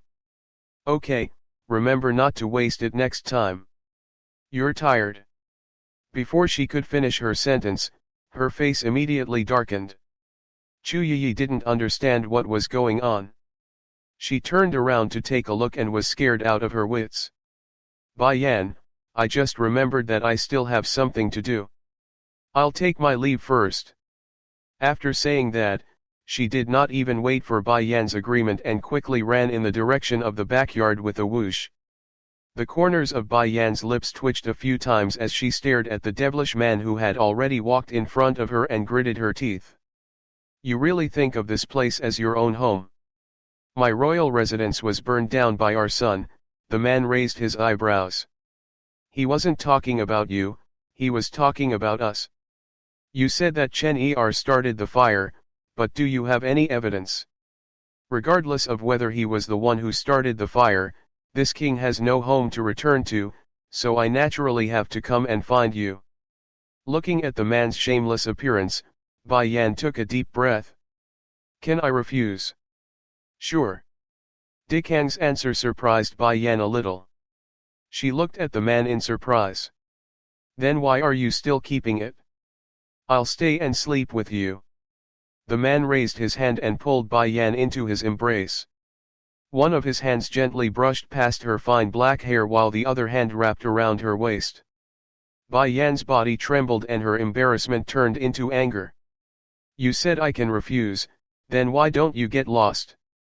This king only said that you can refuse, but I didn't say that Jian would agree. The corners of Dikang's mouth rose, and his smile was peerless. Shameless. Bai Yan angrily kicked him. This time, Dikang did not stop her and allowed this kick to land on his crotch. He let out a muffled groan and tightly grabbed Bai Yan's hand. You kicked this king, so you have to be responsible for this king. There's no need to clean up the room, we can sleep in the same room.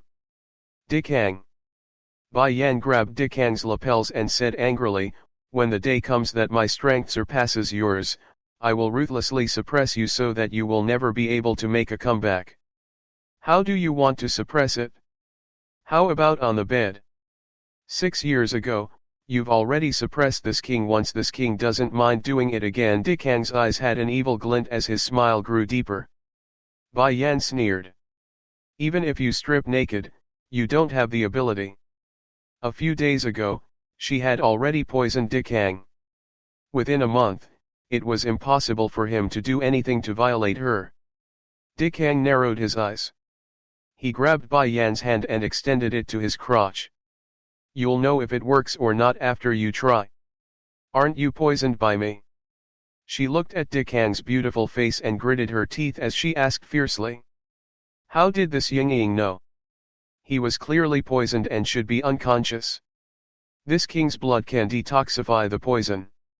It was already detoxified when I returned that day. Xiao Yan Er, how do you still want to scheme against this king now, Lao Ai? Bai Yan's expression completely darkened. She swiftly pushed the man in front of her away and took 2 steps back. Dikang, you beast. I'm a beast, so it's not wrong for you to call me a beast.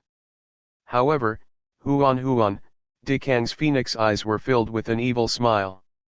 Next, this king will let you know what true beastly nature is. Bai Yan had almost forgotten that this fellow was originally a demonic beast. There was nothing wrong with calling him a beast. A cunning fox. Chapter 167. 167 Return the Dowry. 1. Dikang stared at the woman's panic-stricken appearance in front of him, and the corners of his lips curled up into a devilish arc. His half-opened purple robe fluttered in the wind, with an unspeakable peerless elegance. At this moment, a loud and clear cry resounded through the sky, causing Dikang, who was originally approaching Bai Yan, to frown slightly. His domineering phoenix eyes swept towards the sky, and his gaze was filled with gloominess. Bai Yan's line of sight also looked towards the sky. It was a fiery red bird, its feathers were like flames that set off the red of the entire sky. It flapped its wings and swooped down, turning into a handsome man with long red hair the moment it landed. His appearance was like a basin of cold water that was poured on Dikang's body. It also extinguished the fire of desire that had almost burned his body. His sinister gaze glanced at the man kneeling on the ground. What is it? The man was shocked by Dikang's cold gaze and simply wanted to cry but had no tears. If it wasn't for the fact that he had no choice, he would never have come to disturb the king and his future queen, Yingluo. King, a few days ago, someone forcefully broke through the seal of the demon realm. The man knelt on the ground and reported respectfully. Dikang's brows furrowed slightly as he asked coldly. It's Yingluo. The red-haired man carefully glanced at Bai Yan by the side. It's the Snake Clan's eldest miss, Qingluan. She found out that the king had found Little Highness, so she came to the mainland. It was well known in the demon realm that the eldest daughter of the Snake Clan was in love with the demon king. Unfortunately, the king had never been kind to her. It was only because the Green Phoenix was tactful that the Snake Clan could remain safe until now. If the news that the king had found the little prince had not spread throughout the demon realm, the eldest daughter of the snake tribe would not have secretly left the demon realm. Who was the one who sent the news that this prince had found Chen-Er back? Dikang's expression turned cold. The red-haired man wiped the sweat from his forehead. It was Her Highness who found out that the king had found the little prince and couldn't help but tell the others. So the demon realm knows about it? After saying this, he raised his head and looked at Dikang. When he saw Dikang's gloomy face, his heart trembled. In the end, he steeled his heart and continued, furthermore, after Qingluan left, the little princess also sneaked away. If that girl comes to Luhuo Kingdom, bring her to see this prince. Dikang's aura became colder and colder. What about young lady Qingluan? The red-haired man asked carefully. A trace of coldness streaked across Dikang's eyes. His voice was cruel and merciless as the corners of his lips curved into a bloodthirsty arc. Cut off her hands and feet and throw her back to the demon world. If Qingluan knew what was good for her, then so be it. On the contrary, there was no need for the snake tribe that dared to offend their superior to exist. This subordinate will do as you command. The man in red stood up. His body was surrounded by a flame, and he instantly turned into a large fiery red bird. With a whoosh, he flew into the blue sky and disappeared. Bai Yan looked at the devilish and wild man in front of her and asked indifferently, the Snake Clan's young miss came to this place because of me and Chen-Er. This prince will handle this matter and will not let anyone hurt you and Chen-Er. Dikang's voice was low and deep, but it was extremely calm and composed. Bai Yan looked at Dikang in a deep voice. If Chen-Er encounters any danger, then I, Lao Ai, will not let you off. She didn't care who the other party was or what their background was.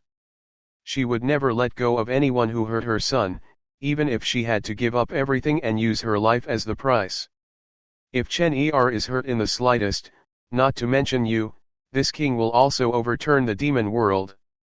Chapter 168.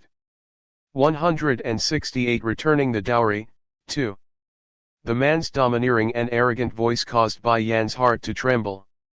She raised her head to look at the man's stunning face in front of her, and a hint of hesitation flashed across her eyes. Could she believe this man's words? Bai Yan fell silent. After a long time, she raised her eyes again, her black eyes clean and clear. This time, I believe in you. I believe that you are sincere towards Chen Er, and that you will do your best to protect him like I did. Originally, this was a very moving sentence. However, after hearing this sentence, Dick Hang's face darkened. What do you mean by that? The corners of Dick Hang's lips curled into a cold smile. Could it be that this prince's feelings for you are fake? Bai Yan felt the man's anger that was about to explode and took a few steps back. She laughed embarrassedly. You said that you only pestered me because I didn't make you hate me. If you meet another woman you don't hate, wouldn't you pester her all the same? Do you think that everyone is as unlucky as you to be pestered by this king? The corners of Dick Hang's lips curled up sarcastically. Bai Yan was stunned. This fellow also knew that being pestered by him was an extremely unlucky thing. Bai Yan, it doesn't matter if you believe it or not. This king has lived for so many years and you are the first person who has not made this king loathe you. Similarly, you will also be the last. Bai Yan's head seemed to have exploded as she stared at this domineering and flamboyant man in shock. What did he mean by that? Could it be understood as Ying Luo confessing? Just as Bai Yan was still in a state of shock, the man's lips had already pressed down and were tightly pressed onto her lips. The strength in his hands was very deep as he used all his strength to press down on her back. No matter how she pushed, she could not push away Sugzu. Only after the man let go of her did Bai Yan take a few steps back. After being at a loss for a long time, she finally asked the question that she had always wanted to ask. Dick Hang, don't tell me this isn't the first time you've been ridiculed. Otherwise, why would he keep looking for her to take revenge? You know too much. Dick Hang's face darkened. Did she really guess it? Bai Yan took a few steps back and asked, how old are you today? A few hundred? A few thousand? Dick Hang did not reply. With this woman's character, after knowing his age, she would definitely despise him. I don't mean anything else. I just want to know how many years you've been virgin. By the way, let me take a look at your hand. I want to see if a man who's been single for so many years really has pair of Kirin arms. Kylan arm? If I'm not a Kylan, how can I have a Kylan arm? Dick Hang frowned. The Kylan arm means that Ying Luo, you've been single for many years without a woman to help you solve your problem. You used your own hands, so you learned the Kylan arm. Dick Hang looked at Bai Yan with a strange look. Hua. Bai Yan was completely speechless. She had almost forgotten that on this continent, men did not have to worry about not being able to find a woman. There were even some who had just passed the age of 10 and had become real men under the guidance of their maidservants. Naturally, they did not need to solve their own needs. Of course, other than a freak like Dick Hang, who had forcefully remained a virgin for so many years. Then how do you usually solve your needs? Could it be that a basin of cold water was poured on it and it was extinguished? Before I met you, I never had a need for Qian. However, on that night 6 years ago, this woman had easily provoked his flame. And he even raped him.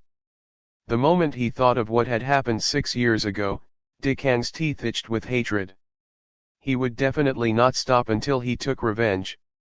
Chapter 169. 169 Return the Dowry, 3. Is that so? Bai Yan swept a suspicious glance at Dick Hang's lower body. If he had never had any needs before, then why did she cause this man's reaction even though she had not done anything? Dick Hang noticed Bai Yan's evil gaze and the corners of his lips curled up. Now that you know more, this king will not let you go. Bai Yan's face instantly darkened. I don't care. You already know too many of my secrets, so you have to stay by my side. I regret asking this question, okay. It's too late, Yingluo. Dikang's lips curved into a faint smile. How could the unlucky woman that he had entangled with so easily dump him? Bai Yan's eyes shifted slightly. If you really want to marry me, you're not allowed to get on my bed before you marry me. Otherwise, I'd rather die than accept you in the future. Dikang muttered to himself for a moment before he said in a deep voice, this king promises you. There was still a long way to go, and the revenge from 6 years ago would be taken one day. At that time, he would definitely make her unable to get out of bed for 3 days and 3 nights.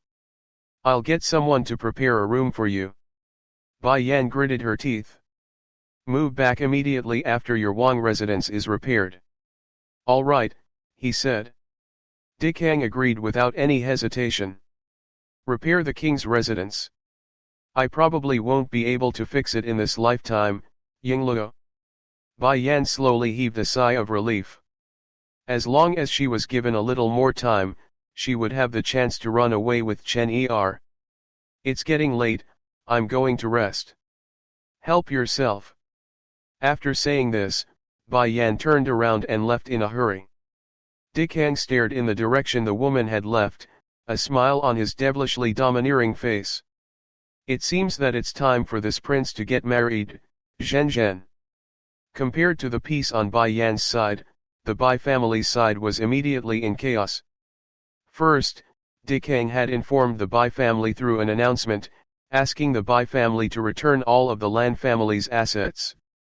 Then, someone actually saw Bai Ji receiving guests at the Phoenix house, scaring the Bai family so much that they immediately went to the Phoenix house to bring Bai Ji back.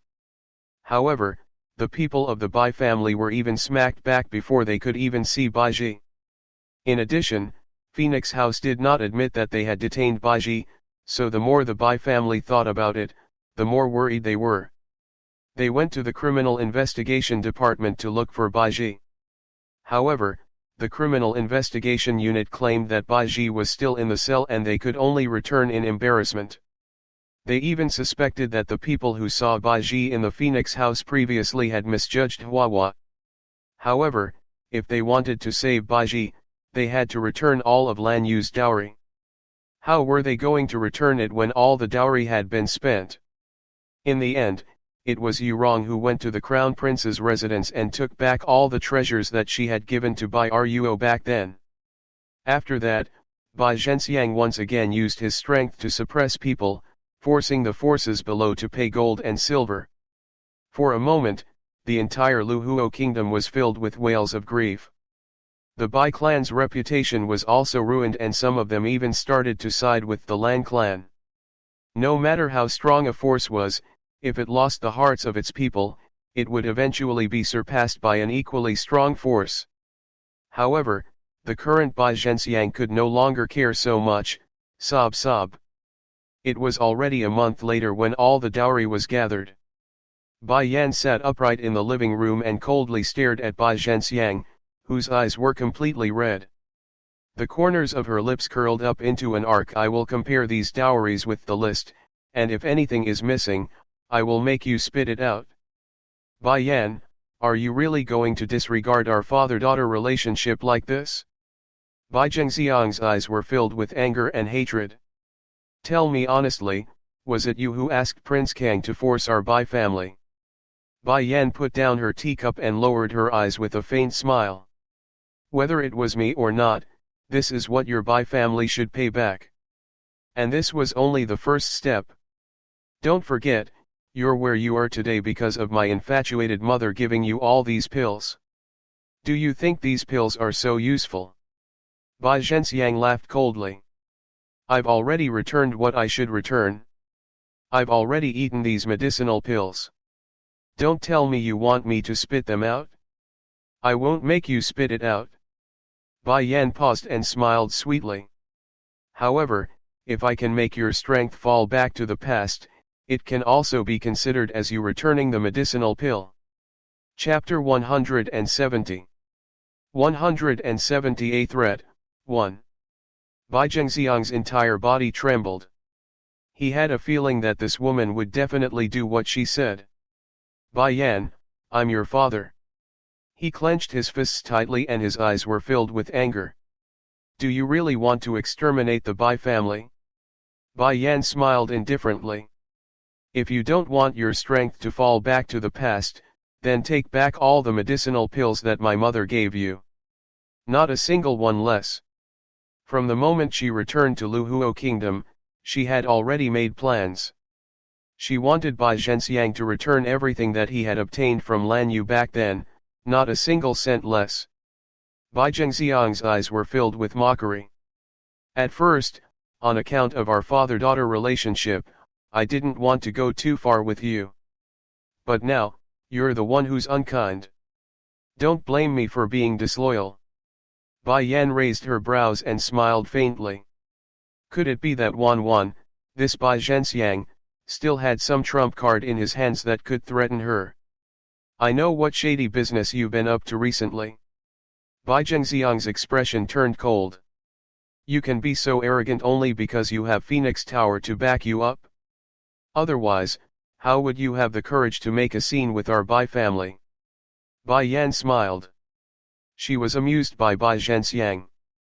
Her body lazily leaned against the sleeves of her clothes behind her as a faint smile appeared on her exquisite face. It's a pity that some people can't even get into the Phoenix house. Before this, when Bai Zhenxiang found out that this house was bought by Phoenix House, he wanted to come and strike up a conversation with her a few times, but he was chased away by her order. This time, if it was not for the fact that she wanted the Bai family to return the dowry, she would not have let him in. Bai Zhenxiang's face sank. Bai Yan, you've finally admitted it. Admit what? Bai Yan was startled as she asked. I'll admit that you're the courtesan of Phoenix House. Bai Zhenxiang looked at Bai Yan with heartache and hatred. That expression was really like a father who had seen his daughter lost and did not know how to return. The smile at the corner of Bai Yan's lips had yet to be put down when she heard Bai Zhenxiang's words of reprimand. She was stunned for a moment. Phoenix House courtesan? Or did she admit it herself? Why didn't she know? Bai Zhenxiang did not notice Bai Yan's expression at all as he tightly furrowed his brows. I know that you wrong was indeed at fault in the matter back then, but you're not a good person either. Otherwise, you wouldn't have become Phoenix House's courtesan after not seeing you for 5 years. If Prince Kang knew about this matter, do you think he would still want to marry you? Bai Yan was not angry. Instead, she laughed. Who was the one who told you that I was the courtesan of Phoenix House? You don't need to know who told me. You only need to understand that I have already grasped your deepest secret.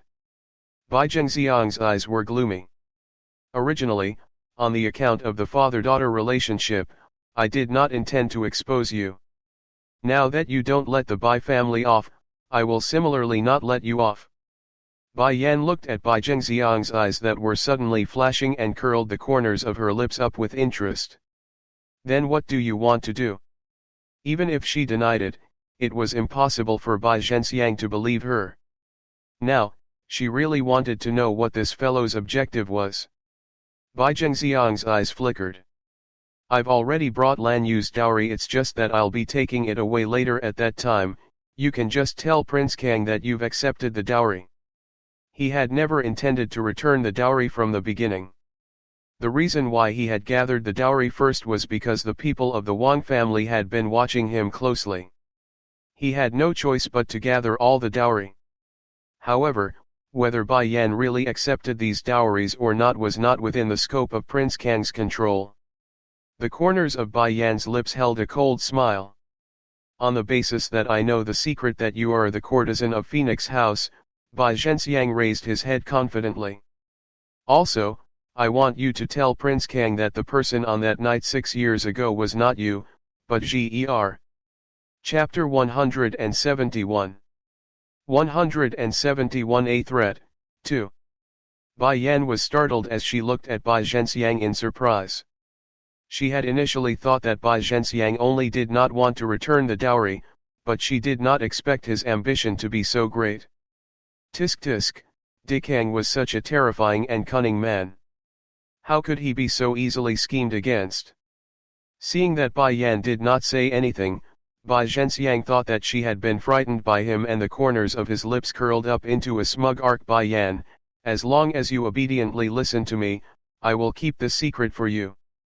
Bai Yan looked at Bai Zhenxiang's smug face and she suddenly laughed out, say whatever you want to say, but you must return the dowry and the pills. If you lose one, I will make your strength regress. Since Bai Zhenxiang wanted to court death, why did she stop him? She wanted to see how he was going to court death in front of Dikang. Bai Zhenxiang's smiling face froze and he looked at Bai Yan in disbelief. You're really not afraid that I'll reveal this secret? This woman wanted to seduce Dikang, so it was impossible for her not to be afraid. She was definitely just acting calm. Do you want to get lost yourself, or should I get someone to send you out? Bai Yan's hand supported her head as she cast a sidelong glance at Bai Zhenxiang. The smile on the corners of her lips carried a disapproving arc, as if she did not take Bai Zhenxiang's words to heart. Bai Yan, you. In 3 days, return the medicinal pills my mother gave you. Otherwise, I'm afraid your strength will be wasted. Bai Yan put down her hand and said with a smile, someone, send the guest away. Oh, that's right, the clothes he's wearing are probably bought with the dowry my mother left behind. He must leave them for me. As soon as he finished speaking, a few people appeared out of thin air. Although it was called giving, it was actually throwing Bai Zhenxiang out directly. He even stripped off all his clothes and threw him naked on the street. It was not that Bai Zhenxiang did not put up any resistance, but he actually discovered that these few people's strength were all in the heaven rank. Since when did a courtesan of Phoenix House have so many heaven-ranked powerhouses to protect her? If these heaven-ranked powerhouses left the Phoenix House, they would be overlords no matter where they went. But now, there were so many people, just to protect a courtesan.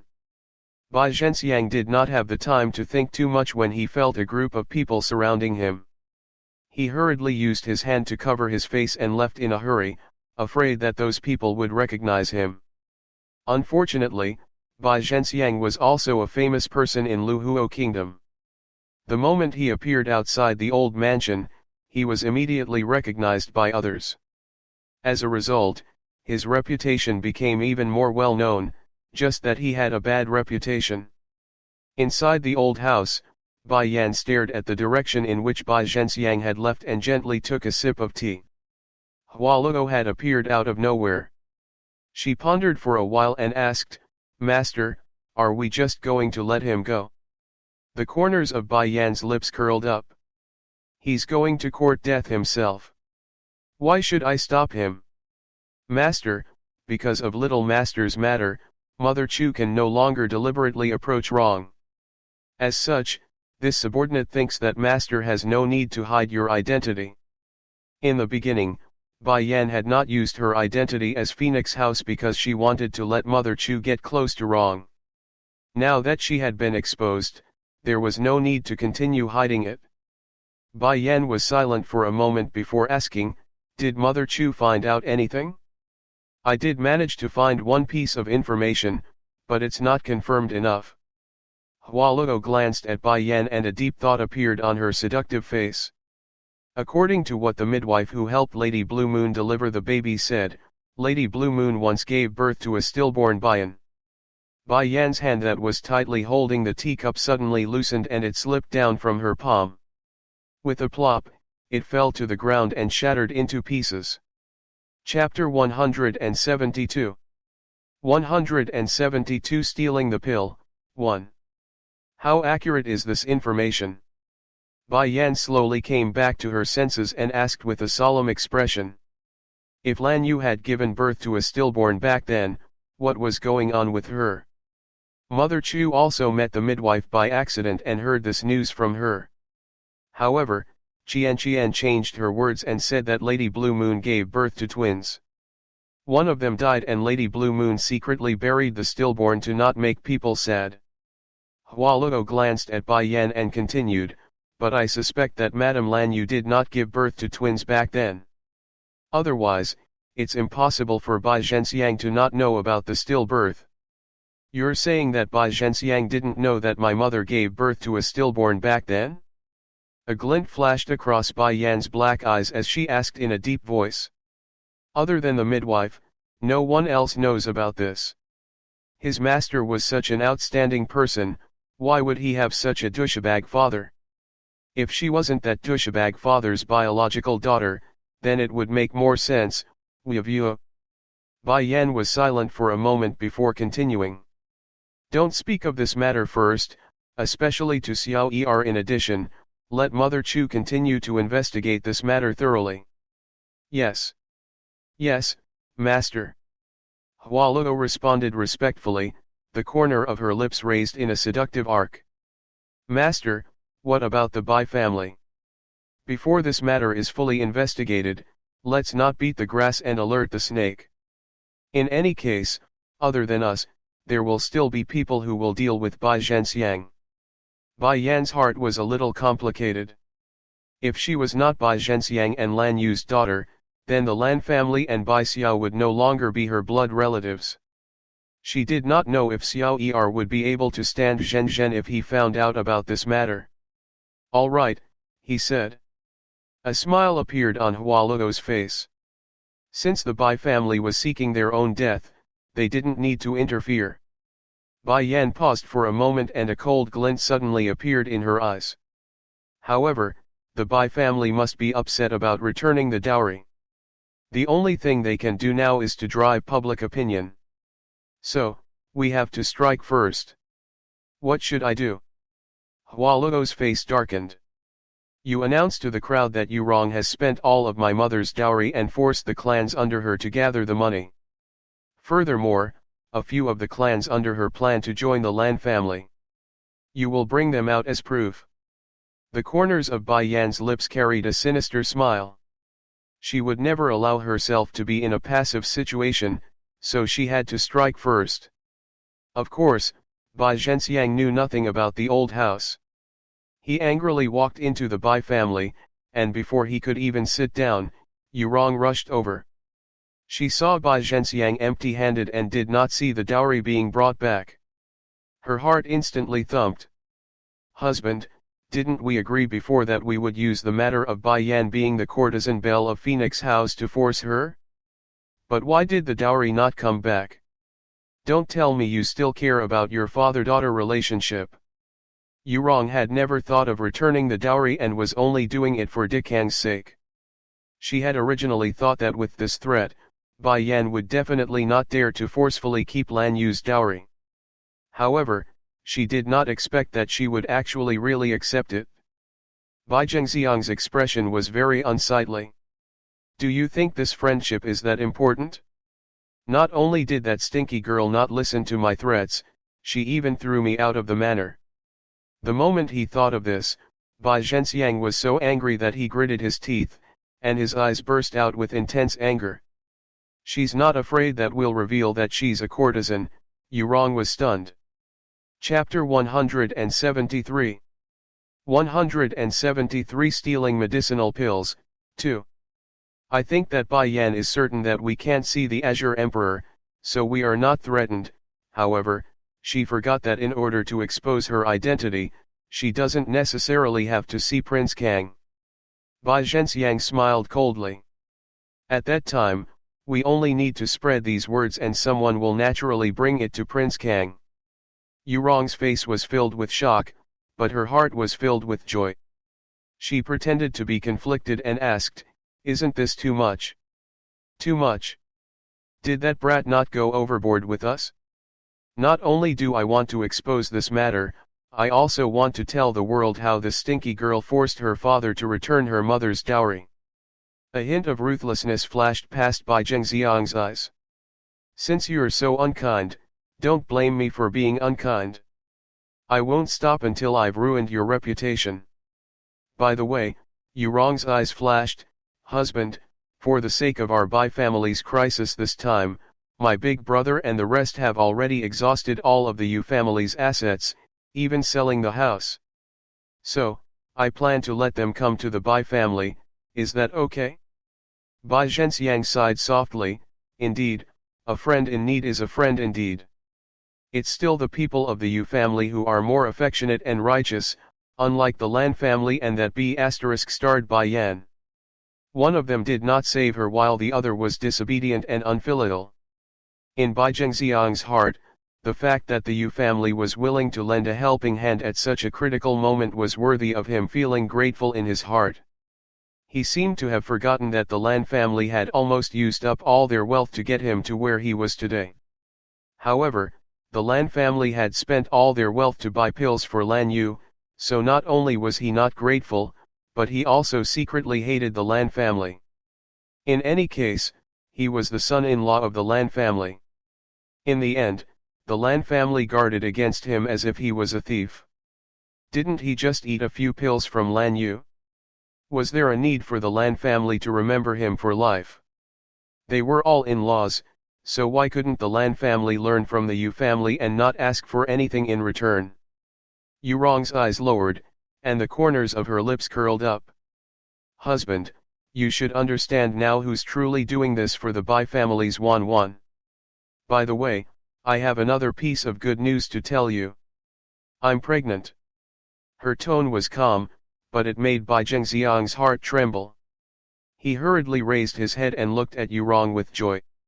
Is what you said true? You're pregnant. Husband, we're going to have a son soon. Yurong nodded shyly. Ha ha ha. Bai Zhenxiang laughed wildly in excitement. His gloominess from before was swept away, and he said a few good words. Wrong you're a great hero of our Bai family. With a sister like Bai Yan, Bai Xiao will definitely not be any better. At that time, if you give birth to a son, I'll hand the Bai family over to him. Hubby, if my big brother and the others come, should I arrange for them to be in the east courtyard or the west courtyard? Yurong raised her head and looked at Bai Zhenxiang with eager eyes. Bai Zhenxiang was currently in a state of excitement, so how could he still have so much to worry about? He directly said, the Yu family has helped me so much, so I must leave the east courtyard. Then, Bai Qing. Let him move to the west courtyard. The moment he heard this name, Bai Zhenxiang snorted. A useless thing like him is only fit to stay in a place like the west courtyard. If it wasn't for the fact that I only had him as a son previously, I would never have allowed him to be so impudent. More importantly, he needed help this time. He asked Bai Yan to take out some money. Even if he didn't have it, he could go to the Lan family and ask for it. But what about him? He actually said that the Bai family was returning Lan Yu's dowry and had no right to ask him to pay. Chapter 174. 174 Stealing Medicinal Pills, 3.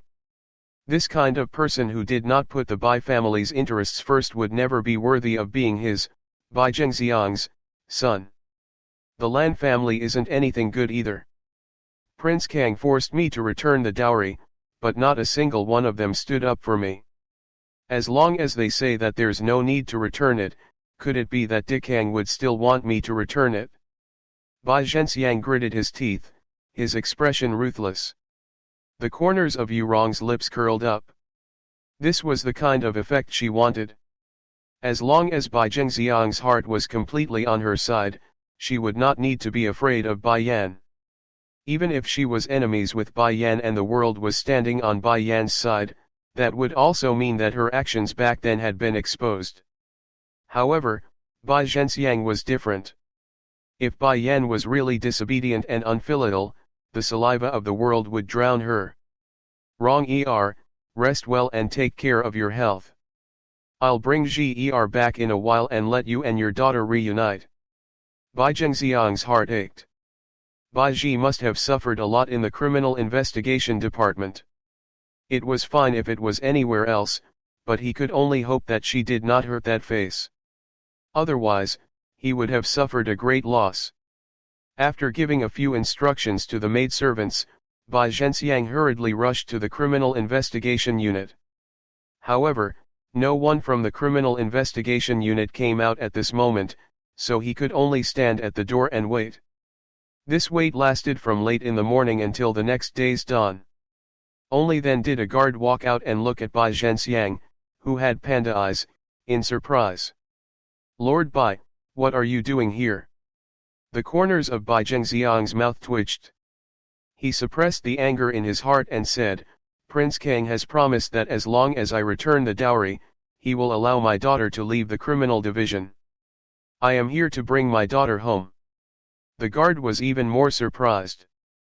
"Lord Bai, Bai Ji has already been released. Didn't you know?" Why didn't he know that Bai Ji had been released? No one from the Bai family came to inform her. Could it be that Ching Ching had waited for nothing the entire night? Bai Zhenxiang's expression was very ugly. He did not say anything more and turned around to walk back in the direction he came from.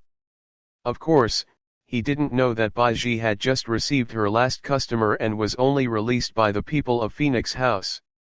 When he returned to the Bai family, he happened to bump into Bai Ji, who was staggering over. The moment she saw Bai Zhenxiang, Bai Ji's aggrieved tears instantly flowed down. Her footsteps swayed a few times, and her body fell down. Bai Zhenxiang turned pale with fright and hurriedly supported Bai Ji's body. "What happened? How did you end up like this?" At this moment, Bai Ji's clothes were in tatters and her body was covered in countless wounds. Her face was pale and her eyes were bloodshot. She was so weak that she couldn't even say a complete sentence. "I heard from others that you were abducted to Phoenix House. Tell father, was it done by that woman, Bai Yan?" Bai Ji's body trembled. She bit her lips tightly and said, "Father, I've been locked up in the criminal division and haven't been to the Phoenix House." How could she allow others to know about such an unknown experience? Even if it was her father, she would never mention it. Otherwise, this man would abandon her once she lost her value. At the thought of this nightmarish experience, Bai Ji gently closed her eyes. Compared to the Phoenix House, she was more willing to stay in the criminal division. No matter how much suffering she suffered, she didn't have to serve those perverted men. "It's good that you didn't go to the Phoenix House." Bai Zhenxiang clearly heaved a sigh of relief. As expected, only a woman like Bai Yan can stay in the Phoenix House. If other women from good families were to be sold to the Phoenix House, it would be better to just die.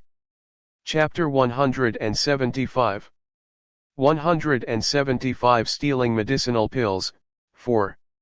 Although Bai Zhenxiang wanted to give Bai Ji to Dikang, he had never thought of letting Bai Ji serve a man. When the time came, he could also use a few fingers to solve the problem. In her opinion, whether it was a woman who lost her virginity before marriage or a woman who had an ambiguous relationship with another man after marriage, she deserved to die. "Father, you're saying that Bai Yan has a relationship with Phoenix House?" Bai Ji held on to her last breath and asked. A cold glint flashed past Bai Zhenxiang's eyes. Bai Yan is Phoenix House's courtesan. This is already something that everyone knows. She is really worthy of being Lan Yu's daughter. Back then, Lan Yu was already in an ambiguous relationship with the current emperor. If not for the fact that she is beautiful, rich, and has a good character, I would not have married her. Lan Yu was the #1 beauty of Luhuo Kingdom, and she was also virtuous and kind. However, in Bai Zhenxiang's heart, there was a stain that could not be erased. Before they met, the Empress Dowager had wanted Lan Yu to be the Empress, and even the Emperor had planned to marry her into the palace. Even if Lan Yu had rejected him, in Bai Zhenxiang's heart, he always felt that Lan Yu was not a virtuous woman. Otherwise, why would the Emperor and Empress Dowager have such thoughts? At this moment, Bai Zhenxiang was in a state of fury and clearly did not notice that Bai Ji's hand had already clenched into a fist, her gaze carrying a malevolence. Bai Yan. Her being dragged to the Phoenix House must have something to do with Bai Yan. She would never let this woman off. You should recuperate first. Bai Zhenxiang looked at Bai Ji's body that was full of wounds, and his brows furrowed slightly. Especially these scars, you must get rid of them. Otherwise, if you enter the Azure Emperor's residence as a concubine, this will be your weakness. Azure Emperor Mansion. Baiji was taken aback and lowered her head slightly. Father, the Azure Emperor has treated me so well, how can I enter the Azure Emperor's residence? You don't have to worry about this matter, I have my own ways. At that time, you just need to recuperate in peace and wait for the Azure Emperor to marry you. A confident smile appeared on Bai Zhengxiang's face as he spoke slowly. A light flashed in Bai Zhi's eyes, and hope was once again ignited in her dejected heart. As long as she could enter Prince Kang's manor, even if she had to be a concubine, she would be willing to be disdainful. Without a doubt, Bai Zhengxiang's plan was perfect. Unfortunately, he had met Bai Yan and Di Kang. Furthermore, before he had the time to implement this plan, another thing that was enough to make Bai Zhenxiang regret for life had happened. On this day, Yu Rong's eldest brother, Yu Fei, brought his son and daughter to the Bai family to seek refuge. However, when they had just arrived at the imperial city, they had yet to have time to rest when they saw Bai Su saving an unconscious youth on the street with a face covered in sweat. That wasn't all, but when Bai Xiao saw that ordinary methods couldn't save this youth, he took out a pill. Seeing the elixir, Yu Fei's eyes were almost fixed on it. When Bai Su was completely unprepared, he immediately slashed down with his sword. Normally, this sword attack would not have been able to hurt Bai Su. However, Bai Su's attention was completely focused on the young man in front of him and he did not notice the attack in front of him at all. He was actually sent flying by the sword attack and spat out a mouthful of blood. The people who were originally protecting Bai Ling in the dark were also scared silly. This move was too sudden, and the distance was too close. By the time they reacted, they could only resolve a part of the power, causing the sword to be hit askew. However, the remaining sword chi still managed to injure Bai Qing. Master Bai. A man in the dark quickly landed and helped Bai Su up before quickly feeding him a medicinal pill. The other man hurriedly left and headed to the old house to report to Bai Yan. Chapter 176. 176 Stealing Medicinal Pills, 5. I'm fine. Bai Xiao wiped the blood from the corner of his mouth. Give the pill to Mu Bai first. He, Wan, is an old friend of mine. Yes, Master Bai. The man took out a pill and quickly walked towards the unconscious young man. Seeing his action, Yu Fei's eyes turned red. Stop. That's the Bai family's medicinal pill. Everything in the Bai family belongs to my sister. Who allowed you to give it to outsiders? Hurry up and return the pill to me. Why would Bai Su have a pill? He must have stolen it from the Bai family. Even if he got it with his own ability, as the son of the Bai family, everything he had on him belonged to his sister. Why should such a good pill be given to an outsider? It was better to give it to him than to outsiders. Of course, this last sentence was Yu Fei's true thoughts. Father, it's medicinal pills. I want medicinal pills. The young man beside Yu Fei pulled Yu Fei's sleeve and stared at the pill in the guard's hand. He swallowed hard and his face was full of greed. Father, that B*****starred Bai Su must have stolen a lot of the Bai family's pills. I also want those pills, the young girl said, pouting. Besides, it's better to give those pills to us than to give them to that B*****starred. What right does he have to eat those pills? Yu Fei's face softened when he heard the siblings' words. Good. Those pills are all yours. I'll give you all the pills he has later. His words made it seem as if he could give those medicinal pills to whoever he wanted. However, the man ignored Yu Fei and walked to the young man's side, stuffing the pill into his mouth. How dare you? When Yu Fei saw that this man was being so presumptuous, he flew into a great rage. As a dog of our Bai family, you actually dare to take something from the Bai family and give it to an outsider to consume. Later on, I'll get Bai Zhenxiang to beat you and Bai Xiao, This bastard, to death together. Since he was following Bai Su, he was obviously a member of the Bai family. However, he was the elder brother of the Bai family's madam. How dare he ignore him? The man's face turned cold when he heard Yu Fei's words. He was a heaven-class master and the left protector of Phoenix House. How dare this bastard call him a dog of the Bai family? Even the head of the Bai family wouldn't dare to call me a dog in front of me. The left protector laughed coldly and spoke sarcastically. Hearing that, Yu Fei laughed. You're just a little guard. What are you trying to do? If you're really that awesome, would you listen to Bai Yan? You're just a little guard. I only need one hand to crush you. The left protector's eyes were filled with mockery. Truly, a young man who didn't seek death was unworthy. Why did people related to Bai Zhenxiang all like to seek death? I'm sorry, I don't need to do anything to you. Bang. Bang. As soon as he finished speaking, Yu Fei's body flew out as if he had been hit by a fist, and he suddenly fell into the crowd. Who attacked me? Yu Fei stood up in anger, his face was filled with malevolence.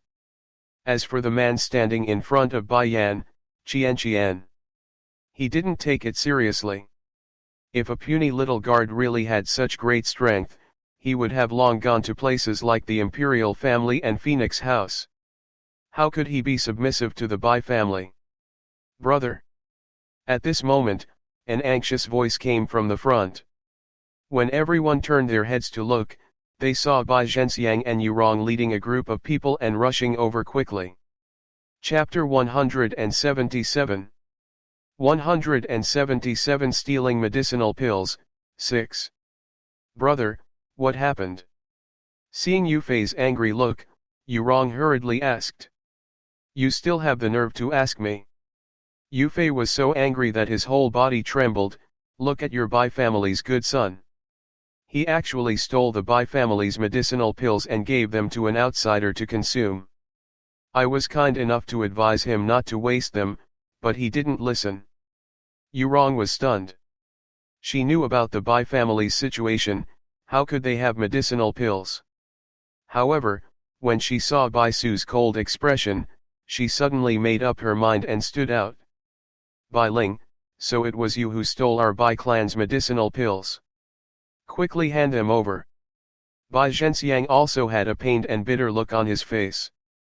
Xiao I really didn't expect you to be this kind of person. You stole the Bai family's medicinal pills and caused the Bai family to go around in debt in order to return the betrothal gifts to your mother. Yet, you gave these pills to an outsider. How can you be so unfilial? Regardless of where Bai Su had obtained these medicinal pills, it was a pity to give them to Bai Su. Whether it was Bai Ji or the unborn child in Yurong's stomach, they were all in urgent need of medicinal pills.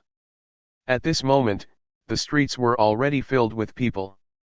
If it was just Yurong, given her previous actions, not many people would believe her words. But now, even Bai Zhenxiang had said so how could it still be fake? As a father, he would never wrong his own child. Therefore, for a moment, everyone looked at Bai Su with eyes full of contempt. Seeing the people around pointing at him, Bai Su's lips curled into a cold smile. You said that I stole the Bai clan's medicinal pills. Then may I ask you, what kind of medicinal pills did the Bai clan lose? It's Yingluo. Bai Zhenxiang was stunned. He frowned and muttered to himself for a moment. Just as he was about to speak, Bai Xiao's cold and indifferent voice rang out once again. Is it a second-grade true energy pill? The corners of Bai Yan's lips curled up as he asked sarcastically. Yurong's eyes lit up and she hurriedly said, Yes, it's a second-grade true energy pill. These pills were prepared for Ger.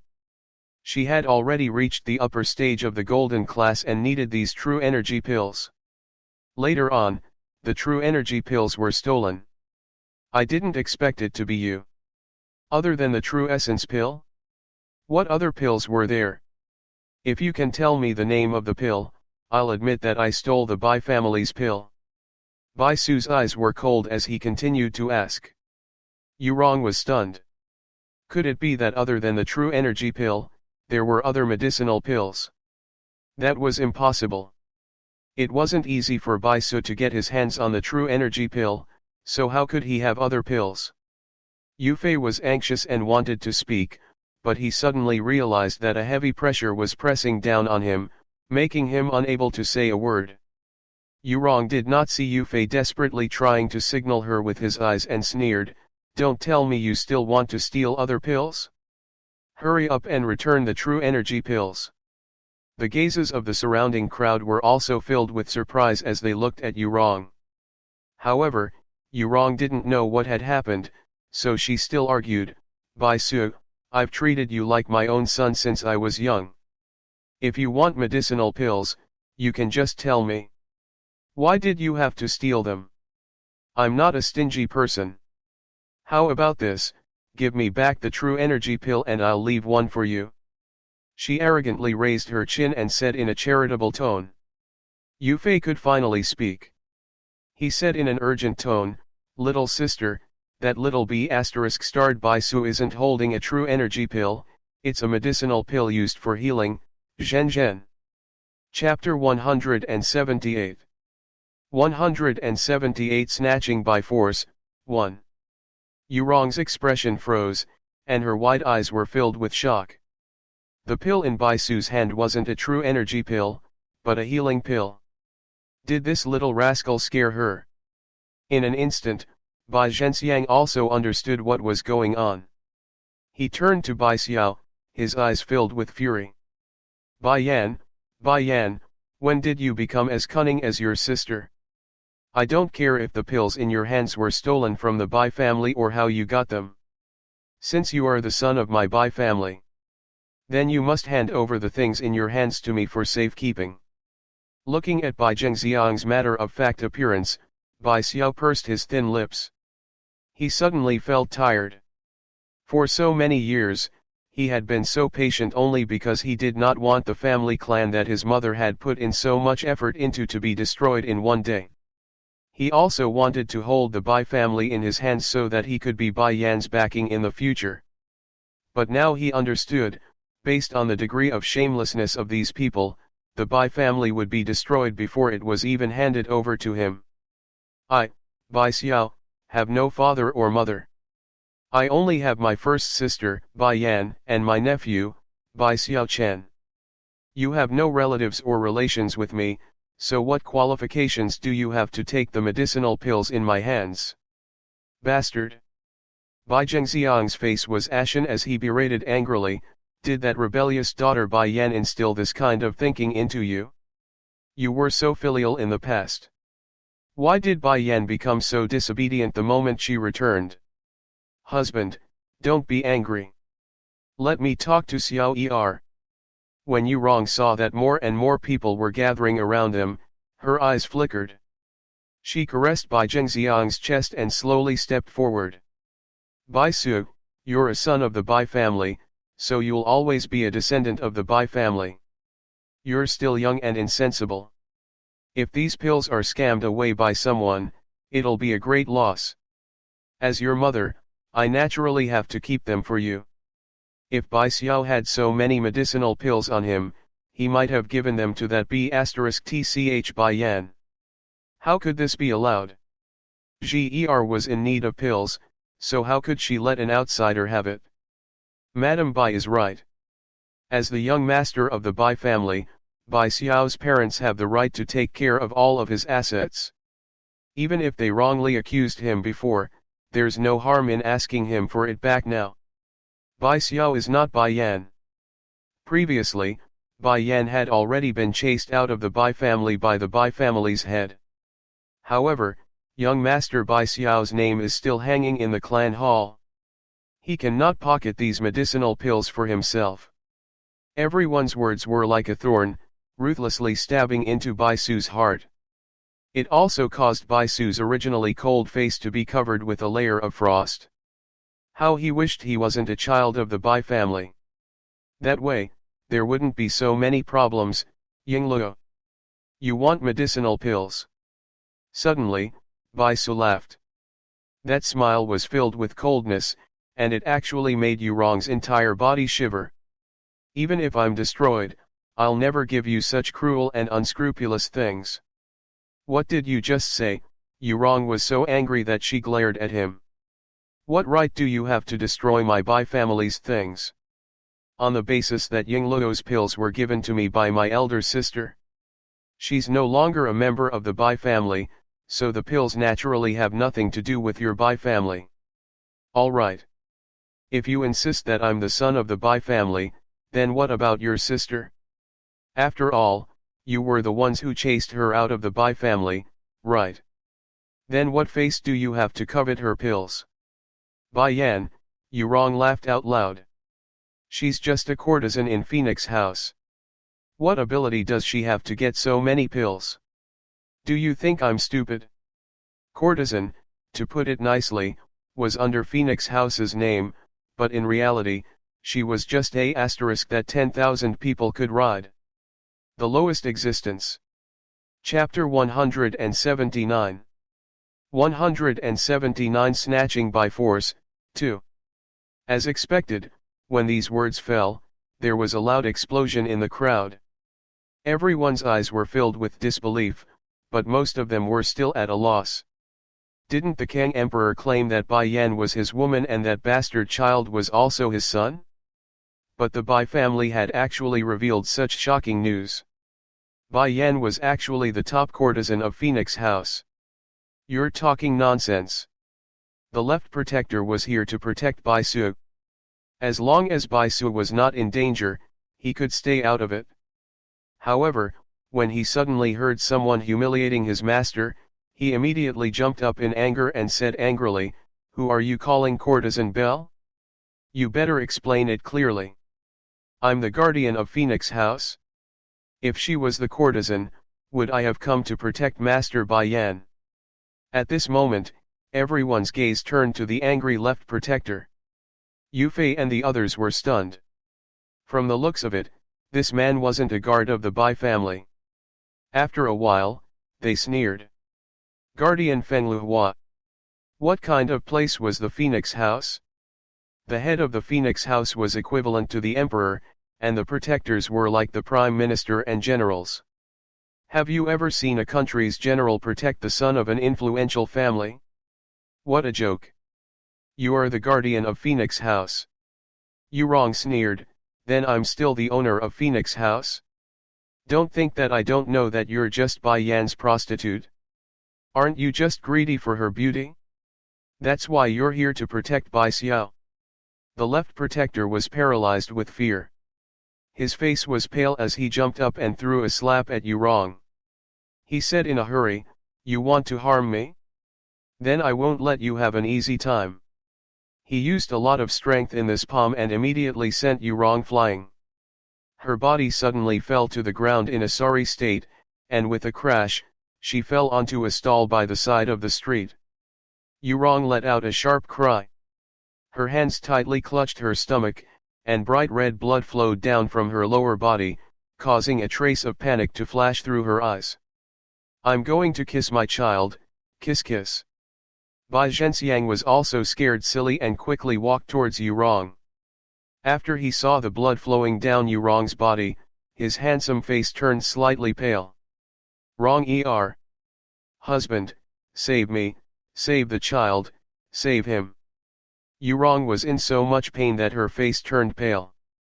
She clutched Bai Zhenxiang's sleeve tightly, and the tears in her eyes gushed out like a stream of spring water. "It's fine, Wrong er. Our child is fine."